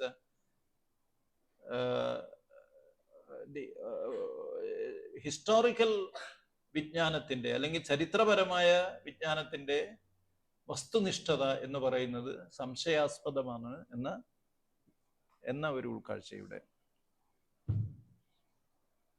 അപ്പൊ ഇപ്പൊ സാഹിത്യം എന്ന് പറയുന്നത് പ്രതിനിധാന വൃത്തിയെക്കുറിച്ചുള്ള ഒരു വ്യവഹാരമാണെന്ന് സാധാരണ പറയാറുണ്ട്. പ്രതിനിധാനം, എങ്ങനെ യാഥാർത്ഥ്യത്തെ പ്രതിനിധാനം ചെയ്യുന്നു ഒരു കൃതി, അല്ലെങ്കിൽ ഭാഷയിലൂടെ യാഥാർത്ഥ്യത്തെ നാം എങ്ങനെ പ്രതിനിധാനം ചെയ്യും എന്ന ചോദ്യമാണ് വാസ്തവത്തിൽ വളരെ പ്രശ്നനിർഭരമായ ചോദ്യമായി സാഹിത്യ വിദ്യാർത്ഥികൾക്ക് മുന്നിൽ എപ്പോഴും ഉയർന്നു വരാറുള്ളത്. അപ്പോ റെപ്രസെന്റേഷനെ കുറിച്ചുള്ള ഒരു അടിസ്ഥാനപരമായ ഒരു ധാരണ, പല ധാരണകളും റെപ്രസെന്റേഷനെ കുറിച്ചുള്ള അടിസ്ഥാനപരമായ ധാരണകൾ, അർത്ഥത്തെക്കുറിച്ചുള്ള ധാരണകൾ, എന്താണ് അർത്ഥത്തെക്കുറിച്ചുള്ള അടിസ്ഥാനപരമായ ധാരണകൾ റെപ്രസെന്റേഷൻ്റെതായിട്ട് നമുക്കറിയാവുന്നത്? അതായത് അർത്ഥം എന്ന് പറയുന്നത് അത് പറയുന്ന ആളുടെയോ അല്ലെങ്കിൽ അത് റെപ്രസെന്റ് ചെയ്യുന്ന വസ്തുവിൻ്റെയോ ഒക്കെ ഒരു ഇൻട്രിൻസിക്കായ, അതിൻ്റെ ഒരു ജന്മസിദ്ധമായ ഒരു ആസ്പെക്റ്റ് ആണെന്ന് വിചാരിക്കുന്ന ആ ഒരു സമീപനം ക്വസ്റ്റ്യൻ ചെയ്യപ്പെടുന്നു. ആ സമീപനം ചോദ്യം ചെയ്യപ്പെടുന്നു പുതിയ ചിന്തയിൽ അല്ലെങ്കിൽ പുതിയ തിയറിയിൽ. അത് തരുന്ന ഒരു ഉൾക്കാഴ്ചയാണ്. ഇപ്പൊ ഒബ്ജക്റ്റീവ് നോളജിനെ പറ്റി, ഒബ്ജക്റ്റിവിറ്റി ഓഫ് ഹിസ്റ്റോറിക്കൽ നോളജിനെ പറ്റി ഏതു തരത്തിൽ നാം സംശയം ഉന്നയിക്കുന്നുവോ അതേ തരത്തിൽ റെപ്രസെന്റേഷന്റെ ആധികാരികത, ഒതന്റിസിറ്റി ഓഫ് റെപ്രസെന്റേഷൻ, അങ്ങനെ പറയാറില്ല. അവിടെയാണ് ഇപ്പോ ഗായത്രി ചക്രവർത്തി സ്പിവക് എന്ന ഒരു സാഹിത്യ വിമർശക, അവര് ഒരു ബംഗാളി വേരുകളുള്ള അമേരിക്കൻ സാഹിത്യ വിമർശകയാണ്. അമേരിക്കൻ അല്ല, അവർ ഇന്ത്യക്കാരി തന്നെയാണ്. പക്ഷെ അമേരിക്കൻ യൂണിവേഴ്സിറ്റികളിലാണ് അവർ കുറെ കാലമായി വർക്ക് ചെയ്തുകൊണ്ടിരിക്കുന്നത്. അവരുടെ ഒരു പ്രശസ്തമായ ഒരു ലേഖനമുണ്ട്, can the subaltern speak. Can the subaltern speak. ഇത് റെപ്രസെന്റേഷനെ പറ്റിയുള്ള ഒരു ചോദ്യമാണ്. സബാൾട്ടേൺ, കീഴാളർക്ക് സ്വയം പ്രതിനിധാനം ചെയ്യാനുള്ള കഴിവുണ്ടോ എന്നാണ്. കീഴാളർക്ക് സംസാര ശേഷിയുണ്ടോ? അവർ എങ്ങനെ സ്വയം പ്രതിനിധാനം ചെയ്യും? അപ്പൊ പലപ്പോഴും പറയാറില്ലേ, അവർക്ക് പ്രതിനിധാനം ചെയ്യാൻ പറ്റാത്തത് കൊണ്ടാണ് ഞാൻ അവർക്ക് വേണ്ടി എഴുതുന്നത്. അവർക്ക് വേണ്ടി എഴുതുന്ന വെച്ചാൽ ഇപ്പൊ പലരും പറഞ്ഞു കൊടുത്ത് ആത്മകഥകളൊക്കെ എഴുതിക്കുന്ന ഒരു രീതി, അതിനെക്കുറിച്ചല്ല പറയുന്നത്. കീഴാളരുടെ ഭാഗം പിടിച്ചുകൊണ്ട് ഞാൻ എഴുതുകയാണ് എന്ന് വിചാരിക്കും. ഞാൻ കീഴാളനല്ലാത്ത ഒരാൾ എഴുതുകയാണ് കീഴാളരുടെ ഭാഗം പിടിച്ചുകൊണ്ട്. അത് ചെയ്യുന്നത് കീഴാളർക്ക് സംസാരശേഷി ഇല്ലാത്തത് കൊണ്ടാണ്. അവർക്ക് അക്ഷരജ്ഞാനമില്ല, അല്ലെങ്കിൽ എഴുതാൻ അറിയില്ല, വായിക്കാൻ അറിയില്ല. അതുകൊണ്ടാണ് ഞാൻ എഴുതുന്നത്. പക്ഷെ അങ്ങനെ എഴുതുമ്പോൾ പലപ്പോഴും കീഴാളരുടെ നേരത്തെ പറഞ്ഞ കാഴ്ചയുണ്ടല്ലോ, ആ കാഴ്ചയ്ക്ക് മങ്ങലേൽക്കുന്നു. കീഴാളരുടെ എന്ന് മാത്രമല്ല, ഇപ്പൊ പലപ്പോഴും പറയാറില്ലേ, ഈ സ്ത്രീ വിമർശകർ അല്ലെങ്കിൽ ഫെമിനിസ്റ്റ് വിമർശകരൊക്കെ പലപ്പോഴും പഴയ പാരമ്പര്യത്തെക്കുറിച്ച്, പഴയ കാനോനെ കുറിച്ച് പറയുക, അത് പലപ്പോഴും സ്ത്രീ പക്ഷപാതം കാണിക്കുന്ന വിമർശകർ എന്ന് പറയുന്നവർ എഴുതിയിരുന്നത് സ്ത്രീ എഴുത്തുകാർക്ക് വേണ്ടിയാണ് എന്നൊക്കെ പറയാറുണ്ട്. വെർജീനിയ വുൾഫ് അങ്ങനെ പറയുന്നുണ്ട്. വെർജീനിയ വുൾഫ് അവരുടെ ഒരു പ്രശസ്തമായ ഒരു ഫെമിനിസ്റ്റ് എന്ന് വിശേഷിപ്പിക്കപ്പെടുന്ന ഗ്രന്ഥമുണ്ട്, a room of one's own. A room of one's own. A room of one's സോണിൽ അവരുടെ ഒരു ആർഗ്യുമെന്റ് ഇതാണ്: സ്ത്രീകളുടെ ഭാഷ എന്ന് പറയുന്നത് അത് നമുക്ക് വസ്തുനിഷ്ഠമായി നമ്മുടെ മുന്നിലില്ല. നമ്മുടെ മുന്നിലുള്ളത് ഒരു പുരുഷ ഭാഷയാണ്. അപ്പോ ഒരു ഭാഷ കൈകാര്യം ചെയ്യാൻ ഓങ്ങുന്ന അല്ലെങ്കിൽ അതിന് തയ്യാറാവുന്ന സ്ത്രീ പലപ്പോഴും കൈകാര്യം ചെയ്യേണ്ടി വരുന്നത് പുരുഷ ഭാഷയാണ്. അപ്പൊ അത് സൃഷ്ടിക്കുന്ന പ്രശ്നങ്ങൾ, അത് ഈ റെപ്രസെന്റേഷനുമായി ബന്ധപ്പെട്ട പ്രശ്നങ്ങൾ സൃഷ്ടിക്കുന്നുണ്ട് എന്നാണ് പറയാ. കാരണം എങ്ങനെ സ്ത്രീത്വത്തെ അല്ലെങ്കിൽ എങ്ങനെ സ്ത്രീ സത്തയെ പ്രതിനിധാനം ചെയ്യാൻ ഒരു പുരുഷ ഭാഷയ്ക്ക് കഴിയും? ഇത് തന്നെയാണ് കീഴാള എഴുത്തുകാരും പലപ്പോഴും ഇന്ന് ചോദിക്കുന്നത്. എങ്ങനെയാണ് കീഴാള സത്തയെ ഒരു മേലാള ഭാഷയ്ക്ക് പ്രതിനിധാനം ചെയ്യാൻ കഴിയുക? അപ്പൊ ഈ ഒരു ചോദ്യം സമൂഹത്തിന് മുന്നിൽ ഉന്നയിക്കാൻ തുടങ്ങിയത് തിയറിയുടെ ഭാഗമായാണ്. അപ്പൊ അങ്ങനെയാണ് നിങ്ങളിപ്പോ മാധവിക്കുട്ടി, അതുപോലെ 2-3 പേരുകൾ ഞാൻ നിങ്ങളുടെ സിലബസിൽ ഉണ്ടെന്ന് തോന്നുന്നു. മാധവിക്കുട്ടി, അതുപോലെ സി അയ്യപ്പൻ, ജോണി മിറാൻഡ അല്ലേ? അപ്പൊ ഇങ്ങനെയുള്ള പേരുകളൊക്കെ പലപ്പോഴും ഈ പ്രതിനിധാനവുമായി ബന്ധപ്പെടുത്തിയൊക്കെ നമുക്ക് ഈ തരം ചോദ്യങ്ങൾ ചോദിക്കാൻ നമ്മെ അനുവദിക്കുന്ന പേരുകളാണ്. കാരണം ഈ പുരുഷ ഭാഷയിലൂടെ എങ്ങനെ എനിക്ക് സ്ത്രീ സത്തയെ ആവിഷ്കരിക്കാൻ പറ്റുമെന്ന ചോദ്യമാണ് ഒരർത്ഥത്തിൽ മാധവിക്കുട്ടി ചോദിച്ചത് എന്ന് പറയാം. അല്ലെങ്കിൽ മേലാള ഭാഷയിലൂടെ ഞാൻ എങ്ങനെ കീഴാള സ്വത്വത്തെ ആവിഷ്കരിക്കാൻ എനിക്ക് പറ്റും എന്നുള്ള ചോദ്യമാണ് സി അയ്യപ്പൻ ചോദിച്ചത് എന്ന് പറയാം. അല്ലെങ്കിൽ ഒരു മൈനോറിറ്റി സ്വത്വത്തെ റെപ്രസെന്റ് ചെയ്യേണ്ട ഞാൻ എങ്ങനെ ഇതുമാതിരി ഒരു നോൺ മൈനോറിറ്റി ഭാഷയിലൂടെ എനിക്ക് പറ്റും എന്ന് ജോണി മിറാൻഡയും ചോദിക്കുന്നു. അപ്പൊ ഇത്തരത്തിലുള്ള ചോദ്യങ്ങൾ ചോദിക്കാൻ എഴുത്തുകാരെ പ്രാപ്തരാക്കിയത് സമീപകാലത്തുണ്ടായ ഈ തിയററ്റിക്കൽ ഡെവലപ്മെന്റ് ആണെന്ന് ഒരു തരത്തിൽ നമുക്ക് വേണമെങ്കിൽ പറയാം. അപ്പൊ ഇതിന്റെ ഭാഗമായി ഇങ്ങനെയുള്ള എഴുത്തുകാരെ കൂടി നാം കാനന്റെ അല്ലെങ്കിൽ ലിറ്റററി കാനോനയുടെ ഉള്ളിലേക്ക് ആഗിരണം ചെയ്ത് അവരെ സംശീകരിച്ച് അങ്ങനെ ലിറ്റററി കാനനെ നാം വിപുലമാക്കുന്നുണ്ട് ഒരർത്ഥത്തിൽ. അപ്പൊ ഇതും ഈ ഉൾക്കാഴ്ചയുടെ ഒരു ഫലമാണ് എന്ന് വേണമെങ്കിൽ നമുക്ക് പറയാം. ഇങ്ങനെ ധാരാളം പ്രശ്നങ്ങളുണ്ട്. ഇപ്പൊ ഞാനിപ്പോ കണ്ടിന്യൂ ചെയ്യുകയാണെങ്കിൽ നമുക്ക് പറയാവുന്നത് ഇപ്പൊ ഹിസ്റ്ററിയെ കുറിച്ച്, ഈ തിയറിക്ക് മുമ്പുണ്ടായിരുന്ന കാലത്ത് ഉണ്ടായിരുന്ന പൊസിഷനിൽ നിന്ന് എന്തൊക്കെ വ്യത്യാസങ്ങളാണ് തിയറിക്ക് ശേഷമുള്ള കാലഘട്ടത്തിൽ നാം ഉണ്ടാക്കിയെടുത്തിരിക്കുന്നത്, അല്ലെങ്കിൽ ഗ്രന്ഥകാരി എന്ന ഒരു വിഷയത്തെക്കുറിച്ച് എന്തൊക്കെ പുതിയ ഉൾക്കാഴ്ചകളാണ് നമുക്ക് ഇതിന്റെ ഭാഗമായി കിട്ടിയിട്ടുള്ളത്, അല്ലെങ്കിൽ വായനക്കാർ എന്ന സമ്പർക്കത്തെ നാം പുതിയ രീതിയിൽ എങ്ങനെ ഡിഫൈൻ ചെയ്യുന്നു, അല്ലെങ്കിൽ ലിംഗപദവി ജെൻഡർ എന്ന വിഷയത്തെ നാം ഈ തിയറിക്ക് മുമ്പുള്ള കാലത്തെയും തിയറിയുടെ കാലത്തെയും നിർവചനങ്ങളിൽ എന്തൊക്കെ വ്യത്യാസങ്ങളാണ്, എന്തൊക്കെ ഊന്നൽ വ്യത്യാസങ്ങളാണ് വരുത്തിയിരിക്കുന്നത്. അപ്പൊ ഇങ്ങനെ, അല്ലെങ്കിൽ സെൽഫിനെ കുറിച്ചുള്ള ചോദ്യങ്ങൾ പുതിയതായി നാം എന്തൊക്കെയാണ് ചോദിക്കുന്നത്, സംസ്കാരത്തെ കുറിച്ച് തന്നെ നമുക്ക് എന്ത് പുതിയ ഉൾക്കാഴ്ചകളാണ് കിട്ടിയിരിക്കുന്നത്. ഇപ്പം സംസ്കാരത്തെ കുറിച്ച് പ്രത്യേകിച്ച് പറയുകയാണെങ്കിൽ, സംസ്കാരത്തെ ഡിഫൈൻ ചെയ്യാൻ പഴയ ചിന്തയിൽ ചില പ്രത്യേക മാർഗങ്ങൾ ഉണ്ടായിരുന്നു. പഴയ ചിന്തയിൽ എന്താണ് സംസ്കാരം എന്ന് ചോദിച്ചാൽ ആർണൽഡിന്റെ ഒരു ഡെഫിനിഷനാണ് സാധാരണ ലിറ്ററേച്ചർ സ്കോളേഴ്സ് കൊടുക്കാറ്. എന്താണ് സംസ്കാരം എന്ന് ചോദിച്ചാൽ, what is the best that has been thought and written about, അതാണ് സംസ്കാരം എന്ന് മാത്യു ആർണോൾഡ് സംസ്കാരത്തെ ഡിഫൈൻ ചെയ്യുന്നതാണ്. പക്ഷേ നാം തിയറിയുടെ കാലത്ത് വരുമ്പോൾ ഈ ഡെഫിനിഷൻ പാടെ അപ്രസക്തമായി മാറുന്നു, അപ്രസക്തവും നിരർത്ഥകവുമായി മാറുന്നു. അതിനെ മാറ്റി നാം പുതിയ ഒരു ഡെഫിനിഷൻ റെയ്മൺ വില്യംസിൽ നിന്ന് സ്വീകരിക്കുന്നു എന്ന് വേണേൽ പറയാം. വാട്ട് ഈസ് കൾച്ചർ എന്നതിന് റെയ്മൺ വില്യംസ് കൊടുത്തിരിക്കുന്ന ഉത്തരം കൾച്ചർ ഈസ് ഓർഡിനറി എന്നാണ്, സർവ്വസാധാരണമായതാണ് കൾച്ചർ. അപ്പൊ ഇങ്ങനെ അടിമുടി നമ്മുടെ കൺസെപ്റ്റുകളെ, നമ്മുടെ ധാരണകളെ, നമ്മുടെ സങ്കല്പനങ്ങളെ മാറ്റിമറിച്ചിരിക്കുന്ന ഒരു രംഗത്തെക്കുറിച്ചാണ് നാം ഇതുവരെ സംസാരിച്ചത്. ഓക്കെ, അപ്പൊ നിങ്ങളുടെ ചോദ്യങ്ങളാവാം ഇനി, ചോദ്യങ്ങളും അഭിപ്രായങ്ങളും.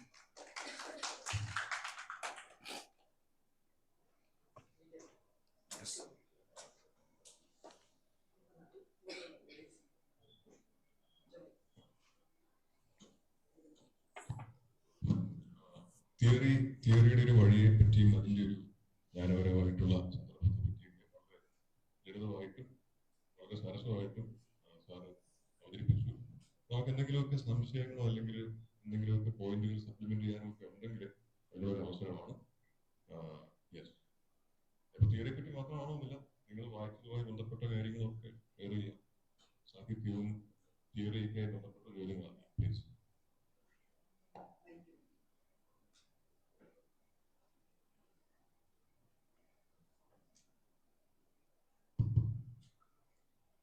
കുട്ടികൾക്ക് മുമ്പ് തന്നെ ഞാൻ തന്നെ ചോദിക്കല്ല, സത്യത്തില് ഈ ഒരു ടോപ്പിക് ലിറ്ററേച്ചർ ആസ് തിയറി എന്നുള്ളത് വളരെ ബോധപൂർവ്വപ്പെട്ട ഒരു ചോദ്യമാണ്. അത് ഒരു കൺസേൺ ആണ്. NEP-യുമായിട്ട് ബന്ധപ്പെട്ട് നമ്മൾ ഡിസ്കഷന് പോകുന്നത് വർക്ക്ഷോപ്പിലുണ്ട് ടീച്ചേഴ്സിന്. അപ്പം NEP പറയുന്നത് ലാംഗ്വേജ് എന്നുള്ള സ്കിൽഡ് കോഴ്സ് കൊണ്ട് ലാംഗ്വേജ്. സത്യത്തില് ഞങ്ങൾ ഷോർട്ടായി പോയി. കാരണം ഞങ്ങൾ ലിറ്ററേച്ചറിൽ നിന്നാണ് തിയറിയിലേക്ക് വന്നത്. പലപ്പോഴും ഇന്നത്തെ ക്ലാസ്സിൽ നിങ്ങൾ സൂചിപ്പിച്ച പോലെ ലെവിസ്ട്രോസിൽ നിന്ന് തുടങ്ങി, അല്ലെങ്കിൽ വളരെ പറഞ്ഞതുപോലെ ഒരു കോറിനെ മനസ്സിലാക്കിയിട്ടാണ് തിയറി ലിറ്ററേച്ചറിൽ നിന്നാണ്. തിയറിയെ പറയുമ്പോൾ ആർക്കിയോളജിയും ഡീകൺസ്ട്രക്ഷനും ഒക്കെ ഹെർമനോട്ടിക്സും ഒക്കെ നമ്മൾ പഠിച്ചു വരുന്നത് ലിറ്ററേച്ചറിൽ നിന്നാണ്. അത് നമുക്ക് ഈ ബാക്കപ്പ് കിട്ടും. നമ്മുടെ എക്സ്പീരിയൻസ് ത്രൂ ഔട്ട് ലിറ്ററേച്ചർ ആയിരിക്കും തന്നെ ലിറ്ററേച്ചർ ഒരു സ്കിൽഡ് കോഴ്സ് അല്ലെന്ന് പറയുകയും അതിന് വളരെ മാർജിനലൈസ് ചെയ്തിട്ട് വളരെ മെക്കാനിക്കലായിട്ട് തിയറിയിലേക്ക് നേരിട്ട് എത്തിപ്പെടുന്ന ഒരു പ്രോസസ്സ് സംഭവിച്ചു. അത് ഭയങ്കര ഷോക്കിംഗ് ആണ്.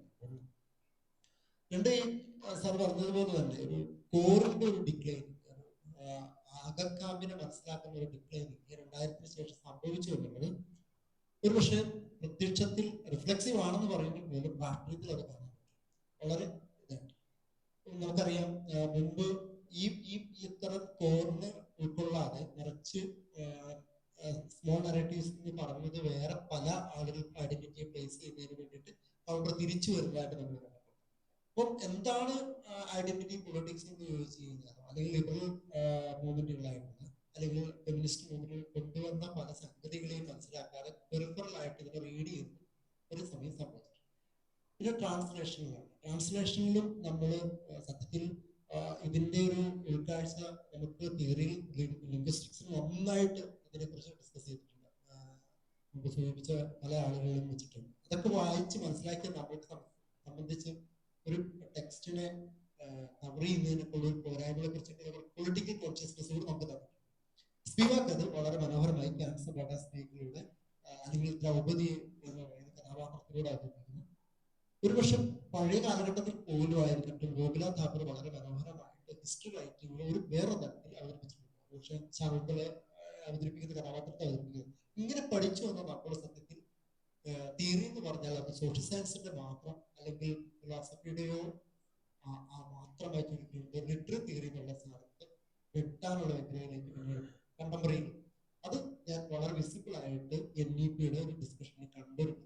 അപ്പം ലിറ്ററേച്ചർ ആണ് തിയറി അല്ലെങ്കിൽ തിയറി എന്നുള്ളത്. അപ്പൊ ഇത് ഈ ഡിബേറ്റ് സോഷ്യൽ സയൻസിൽ വളരെ ശക്തമായിട്ടുണ്ടാകും. അത് എക്സ്പീരിയൻസസ് ആണ്, ഡേറ്റയാണ് തിയറി കോൺസ്റ്റിറ്റ്യൂട്ട് ചെയ്യുന്നത്. ഗോപാൽ ഗുരു സുന്ദർക്കായുമായിട്ടുള്ള ഡിബേറ്റിൽ വളരെ ഒരുപാട് സ്ഥാപിക്കപ്പെട്ടതാണ്. അപ്പോഴും ലിറ്ററേച്ചറിനെ വീണ്ടും കണ്ടംപററിയിൽ ഒരു അധ്യാപകരും കേരളത്തിൽ ചോദിച്ചില്ല നടപ്പിലാക്കും. അതുകൊണ്ട് എന്ത് പറ്റിയെന്ന് വെച്ചാൽ ലാംഗ്വേജ് പഠിക്കേണ്ട എന്ന രീതിയിലേക്ക് കാര്യങ്ങൾ വീണ്ടും പോയി. ലാംഗ്വേജ് വളരെ മൈനർ കോഴ്സ് ആയിട്ടോ ഒക്കെ പോവുകയും മറ്റു പല പ്രാമുഖ്യം കിട്ടുകയും. ഇതും 100% അതുകൊണ്ട് ഈ ഒരു പ്രസന്റേഷൻ സാർ പെട്ടെന്ന് പ്രിപ്പയർ ചെയ്യുന്നതാണ്. സത്യത്തിൽ ഒരുപക്ഷെ ഞാൻ വേറെ ഒരുപാട് തിരക്കുകൾക്കിടയിൽ വിളിച്ച് പറഞ്ഞു വെള്ളിയാഴ്ചയാണെന്ന് പോലും കൺഫേം ചെയ്തിട്ടുണ്ട്. വളരെ മനോഹരമായിട്ട് തന്നെ നിങ്ങളുടെ തിമാറ്റിക് ആയിട്ടുള്ള പ്രസന്റേഷനോട് റെസ്പോണ്ട് ചെയ്യുന്നു എന്നുള്ളതിൽ വളരെയധികം നന്ദി. ഇതൊരു കമന്റ് വന്നു. Thank you. ഞാൻ ചോദ്യങ്ങളിലേക്ക് കുട്ടികളെ ക്ഷണിക്കുകയാണ്.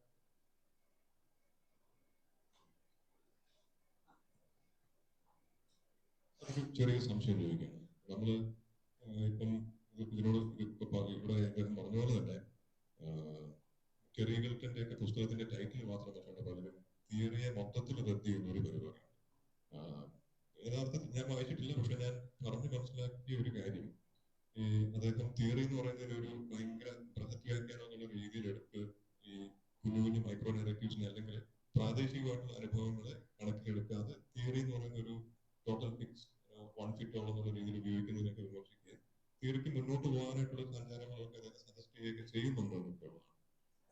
നമുക്കൊരു പക്ഷേ ഇതിനകത്ത് വേണ്ട ഒരു ജാഗ്രത ഉണ്ടായിരിക്കാം. മേ ബി കേരളത്തിന്റെ ഒരു കോണ്ടക്സ്റ്റിൽ സംസാരിക്കുമ്പോൾ തീർച്ചയായിട്ടും ജാതിയെ അല്ലെങ്കിൽ അത്തരത്തിൽ അധികാരവും ഹൈറാർക്കിയുമായി ബന്ധപ്പെട്ട കാര്യങ്ങൾ പറയുമ്പോൾ തീർച്ചയായിട്ടും എനിക്ക് ഫോക്കോ ആവശ്യമാണ്.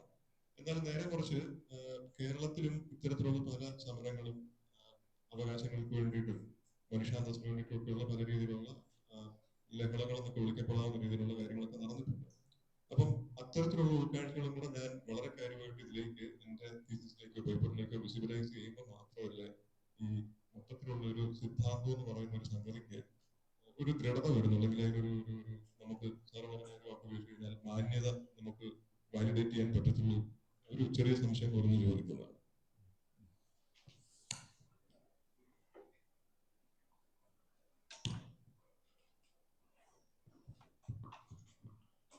എനിക്ക് തോന്നുന്നു ഇത് രണ്ടും പിന്നെ റെലവന്റ് തന്നെയാണ്. കാരണം തിയറി എന്ന് പറയുന്നത് തീർച്ചയായും കേൾക്കണില്ലേ? തിയറി എന്ന് പറയുന്നത് ഈ യാഥാർത്ഥ്യവുമായി ബന്ധമില്ലാത്ത വളരെ ഉയർന്നു നിൽക്കുന്ന ഏതോ ഒരു തലമാണെന്ന് വിചാരിക്കുന്നത് ശരിയായ ഒരു തിയററ്റിക്കൽ പൊസിഷൻ അല്ലെന്ന് തന്നെ ഞാൻ പറയാം. കാരണം അങ്ങനെ ഒരു തിയറി ഇല്ല. തിയറി എന്ന് പറയുന്നത് എപ്പോഴും പിന്നെ ഈ റെലവൻ്റ് ആയിട്ടുള്ള നമ്മുടെ ഈ യാഥാർത്ഥ്യ തലവുമായി ബന്ധപ്പെട്ട് നിൽക്കുന്ന കാര്യം മാത്രമാണ് തിയറി. അല്ലാതെ മറ്റേ ഒരു വളരെ ഒരു വാക്വത്തിൽ നിൽക്കുന്ന തിയറിക്ക് ഒരു സാങ്കത്യം ഉണ്ട് എന്ന് എനിക്ക് തോന്നുന്നില്ല. അത് ഒരുപക്ഷെ അതായിരിക്കും പഴയ മെറ്റഫിസിക്സിന്റെ ഭാഗമായി ഉണ്ടായിരിക്കുന്ന തിയറി. അതിനെക്കുറിച്ചല്ല തീർച്ചയായും നമ്മൾ സംസാരിക്കുന്നത്. ഞാൻ അതുകൊണ്ടാണ് അതിനെ ഈ സോഷ്യൽ പൊളിറ്റിക്സിൻ്റെയൊക്കെ ഭാഗമായി 60കളിൽ ഉയർന്നു വന്ന പല മൂവ്മെന്റ്സിൻ്റെയൊക്കെ ഒരു അനുബന്ധം എന്നുള്ള രീതിയിൽ തിയറിയെ കാണണമെന്ന് പറഞ്ഞത്. അപ്പോൾ അതിൻ്റെ ഒരു കോണ്ടെക്സ്റ്റിൽ മാത്രമേ തിയറിക്ക് സ്ഥാനമുള്ളൂ.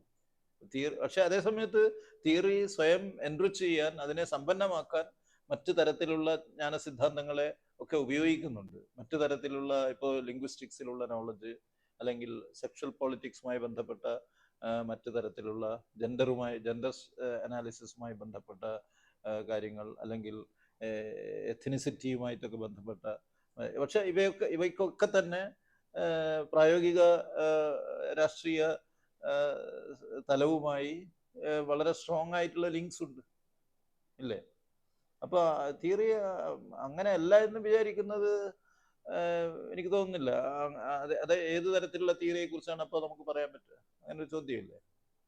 വളരെ ആബ്സ്ട്രാക്റ്റ് ആയിട്ടുള്ള ഒരു തിയറി, വളരെ ഫിലോസോഫിക്കൽ എന്നുള്ള രീതിയിൽ മാത്രം നിലനിൽപ്പുള്ള ഒരു തിയറി, അത് വാക്വത്തിലാണ്.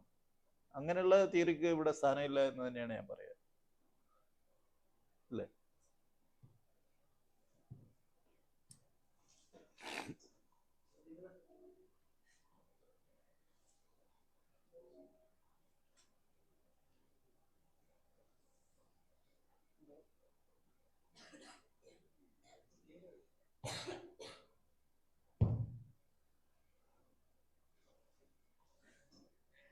സാറേ, നമ്മുടെ ഈ സാറ് നമ്മുടെ ഗറീദയുടെ കാര്യം പറഞ്ഞല്ലോ.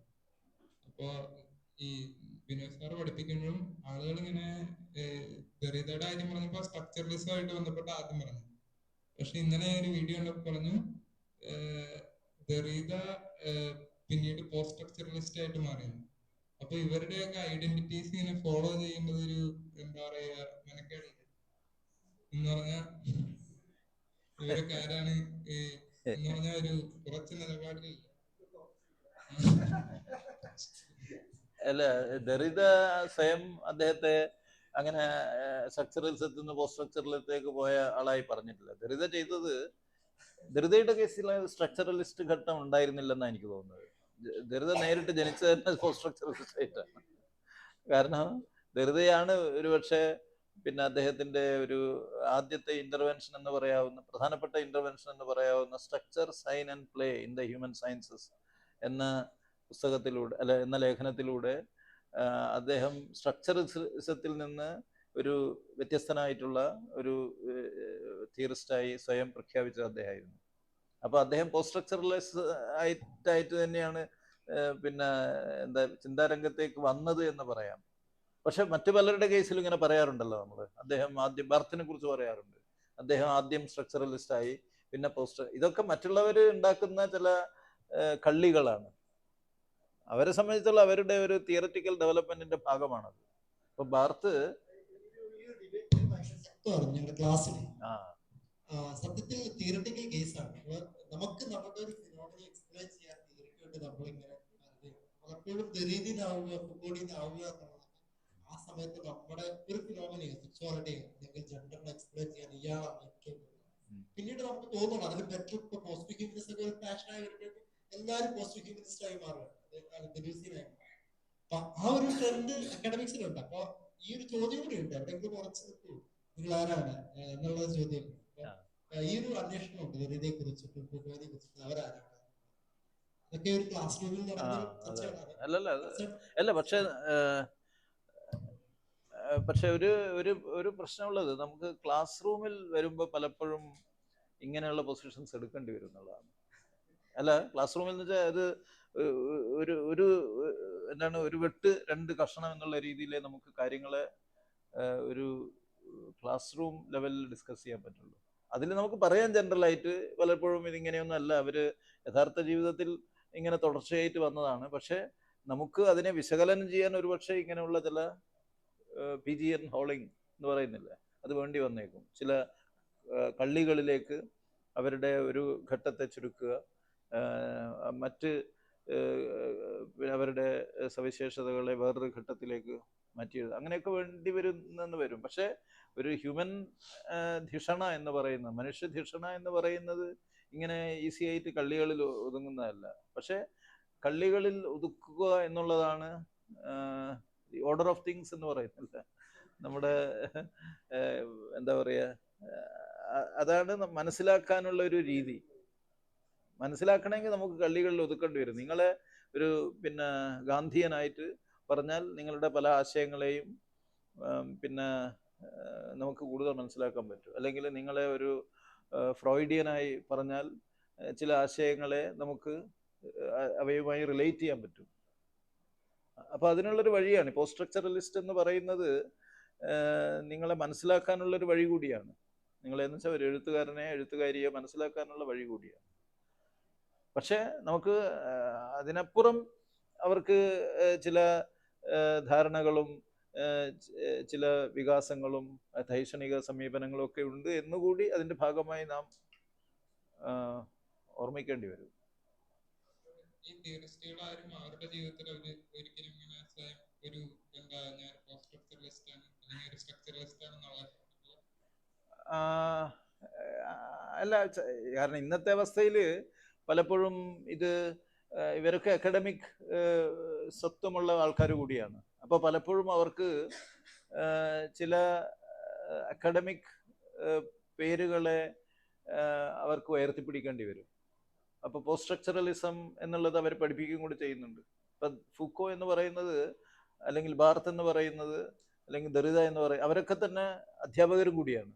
അപ്പോൾ അധ്യാപകർ എന്നുള്ള നിലയ്ക്ക് അവർക്ക് ഈ കാര്യങ്ങൾ പഠിപ്പിക്കുമ്പോൾ എൻ്റെ പൊസിഷൻ അതുമായി ബന്ധപ്പെട്ടതാണ് എന്ന് മനസ്സിലാക്കേണ്ടി വരും, അത് പറയേണ്ടി വരും എന്ന് വരും. അങ്ങനെയുള്ള പറച്ചിലല്ലാതെ നമുക്ക് അവരെ അങ്ങനെ കൃത്യമായിട്ട് എപ്പോഴും നമ്മൾ പറയുമ്പോൾ ഈ തരത്തിലുള്ള ഒരു പ്രശ്നം ഉണ്ട്. അത് നമ്മൾ മനസ്സിലാക്കേണ്ടി വരും എന്നാണ് എനിക്ക് തോന്നുന്നത്.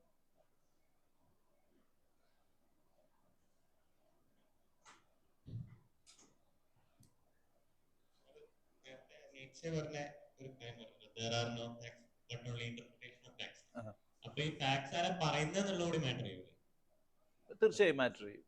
പിന്നെന്താ, സോക്രട്ടീസ് പറയുന്ന മറ്റേ നമ്മളൊരു രോഗം വന്നു കഴിഞ്ഞാൽ കാർപ്പന്ററിന്റെ അടുത്താണോ അതോ ഡോക്ടറെ അടുത്താണോ കൊണ്ടുപോകാൻ വെച്ചിട്ടുണ്ട്. അപ്പൊ ഡോക്ടർ പറയുന്ന ഫാക്സിനാണ് അവിടെ വില കൂടുതലായിട്ട് അവർക്കാണ്. അപ്പൊ നോളജ് എല്ലാം നമ്മൾ പെർസ്പെക്ടീവ്സ് മാത്രമാണെന്ന് പറയുമ്പോൾ അങ്ങനെ ഒരു ക്വസ്റ്റ്യൻ കൂടി അവിടെ വരുന്നില്ല. അല്ല, ഞാൻ ഇത് ഈ നിശ്ചയുടെ പറഞ്ഞ് നമ്മളത് സ്വീകരിക്കണമെന്ന് പറഞ്ഞല്ല. ഞാൻ അതിലേക്കൊരു ഇൻസൈറ്റ് തരുന്ന തരത്തിലുള്ള സ്റ്റേറ്റ്മെന്റ് ആണ്, അതുകൊണ്ടാണ് പറഞ്ഞത്. നേരെ മറിച്ച് ഇതിനൊരു ഇൻസ്റ്റിറ്റ്യൂഷണൽ ഡയമെൻഷൻ ഉണ്ട് എന്നാണ് രണ്ടാമത് പറഞ്ഞത്. ഇപ്പൊ സോക്രട്ടീസ് പിന്നെ ഡോക്ടറെ അടുത്ത് പോകണം, മറ്റേ കാർപ്പൻ്ററുടെ അടുത്തല്ല ഇന്ന കാര്യത്തിന് പോകണ്ടെന്ന് പറയുമ്പോൾ നമ്മൾ ചെയ്യുന്നത് ഇത് ഒരു ഇൻസ്റ്റിറ്റ്യൂഷനാണ്, ഇത് ഒരു വ്യവഹാരമാണ് എന്ന് വേണമെങ്കിൽ പറയാം. ഇൻസ്റ്റിറ്റ്യൂഷനാണ് അല്ലെങ്കിൽ വ്യവഹാരമാണ് എന്നുള്ള ഒരു കാര്യം അംഗീകരിക്കുന്നു എന്നാണ്. ഫുക്കോവിന്റെ പേര് ഇവിടെ പറഞ്ഞുകൊണ്ട് പറയാം. നിങ്ങൾ ഫുക്കോ പഠിച്ചിട്ടുണ്ടെന്ന് തോന്നില്ല? അതെ. അപ്പൊ ഫൂക്കോ ഒരു ലേഖനം എഴുതിയിട്ടുണ്ട്, ഡിസ്കോഴ്സ് ഓൺ ലാംഗ്വേജ്. അതിൽ അദ്ദേഹം ഈ കാര്യം തന്നെ പറയുന്നുണ്ട്. അതുകൊണ്ട് ഞാനത് പറയണം തോന്നിയത്, നിങ്ങൾക്ക് ഇങ്ങനെ ഒരു ചോദ്യം വന്നതുകൊണ്ട്. അതായത് പിന്നെ ഇപ്പോൾ മെഡിക്കൽ വ്യവഹാരം എന്ന് പറയുന്നത് അത് ആരുപയോഗിക്കണം എന്ന് തീരുമാനിക്കാൻ എന്ന ചില തീരുമാനങ്ങളുണ്ട് അതിൻ്റെ ഭാഗമായിട്ട് തന്നെ.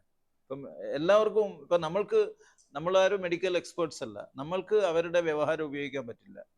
ഇപ്പോൾ ഒരു മെഡിക്കൽ റെപ്രസെൻറ്റേറ്റീവിന് പോലും അത് ഉപയോഗിക്കാൻ പറ്റില്ല. നേരെ മറിച്ച് മെഡിക്കൽ നോളജ് ഉണ്ട് എന്ന് സമൂഹം കരുതുന്ന ആളുകൾ എക്സ്പേർട്സ് ആണ്, മെഡിക്കൽ ഡോക്ടേഴ്സ് ആണ്. അവർക്ക് മാത്രമേ ആ വ്യവഹാരം ഉപയോഗിക്കാൻ പറ്റുള്ളൂ. അപ്പോൾ ഒരു വ്യവഹാരമായി മാറുന്നത് ഇങ്ങനെയുള്ള ചില റെസ്ട്രിക്ഷൻസിന്റെ ബലത്തിലാണ്. അതായത് ചില തരം വ്യവഹാരങ്ങളെ ചില പ്രൊഫഷൻസിലുള്ള ആളുകൾക്ക് മാത്രമേ ഉപയോഗിക്കാൻ പറ്റുള്ളൂ. മെഡിക്കൽ എക്സ്പേർട്സിന് മാത്രമേ മെഡിക്കൽ ഡിസ്കോഴ്സ് ഉപയോഗിക്കാൻ പറ്റുള്ളൂ. അതിന് പുറത്തത് വരുമ്പോൾ മെഡിക്കൽ ഡിസ്കോഴ്സ് അല്ലാതായി മാറി. അതുകൊണ്ടാണ് ഇപ്പോൾ ഫിലോസഫിയെ കുറിച്ച് പറയാൻ ആരാണ് യോഗ്യൻ? ഫിലോസഫിയെക്കുറിച്ച് ഒരു IAS ഒരു കലക്ടർ സംസാരിച്ചാൽ നമ്മളാരും സീരിയസ് ആയി എടുക്കില്ല. നേരെ മറിച്ച് ഫിലോസഫിയെക്കുറിച്ച് നിസാർ അഹമ്മദ് എന്ന് പറഞ്ഞ നമ്മുടെ പഴയ സഹപ്രവർത്തകർ ഫിലോസഫിയിലുള്ള ആൾ സംസാരിച്ചാൽ നമ്മളത് സീരിയസ് ആയി എടുക്കും. ഫിലോസഫിയാണത്. അപ്പോൾ അത് വ്യവഹാരമായി മാറുന്നത് അങ്ങനെയാണ്. വ്യവഹാരം എന്ന് പറയുന്നത് ചില എക്സ്ക്ലൂഷൻസിൻ്റെയും ചില ഇൻക്ലൂഷൻസിൻ്റെയും ചില റെസ്ട്രിക്ഷൻസിൻ്റെയും ഒക്കെ കൂടി ഫലമാണ് എന്നാണ്. ലിമിറ്റ്സ് ടു ലാംഗ്വേജ് എന്നൊക്കെ പറയുന്നത് അങ്ങനെയാണ്. ഡിസ്കോഴ്സ് ഓൺ ലാംഗ്വേജ് എന്ന അദ്ദേഹത്തിൻ്റെ പ്രശസ്തമായ പ്രബന്ധത്തിലാണ് ഇതൊക്കെ വിശദീകരിക്കുന്നത്.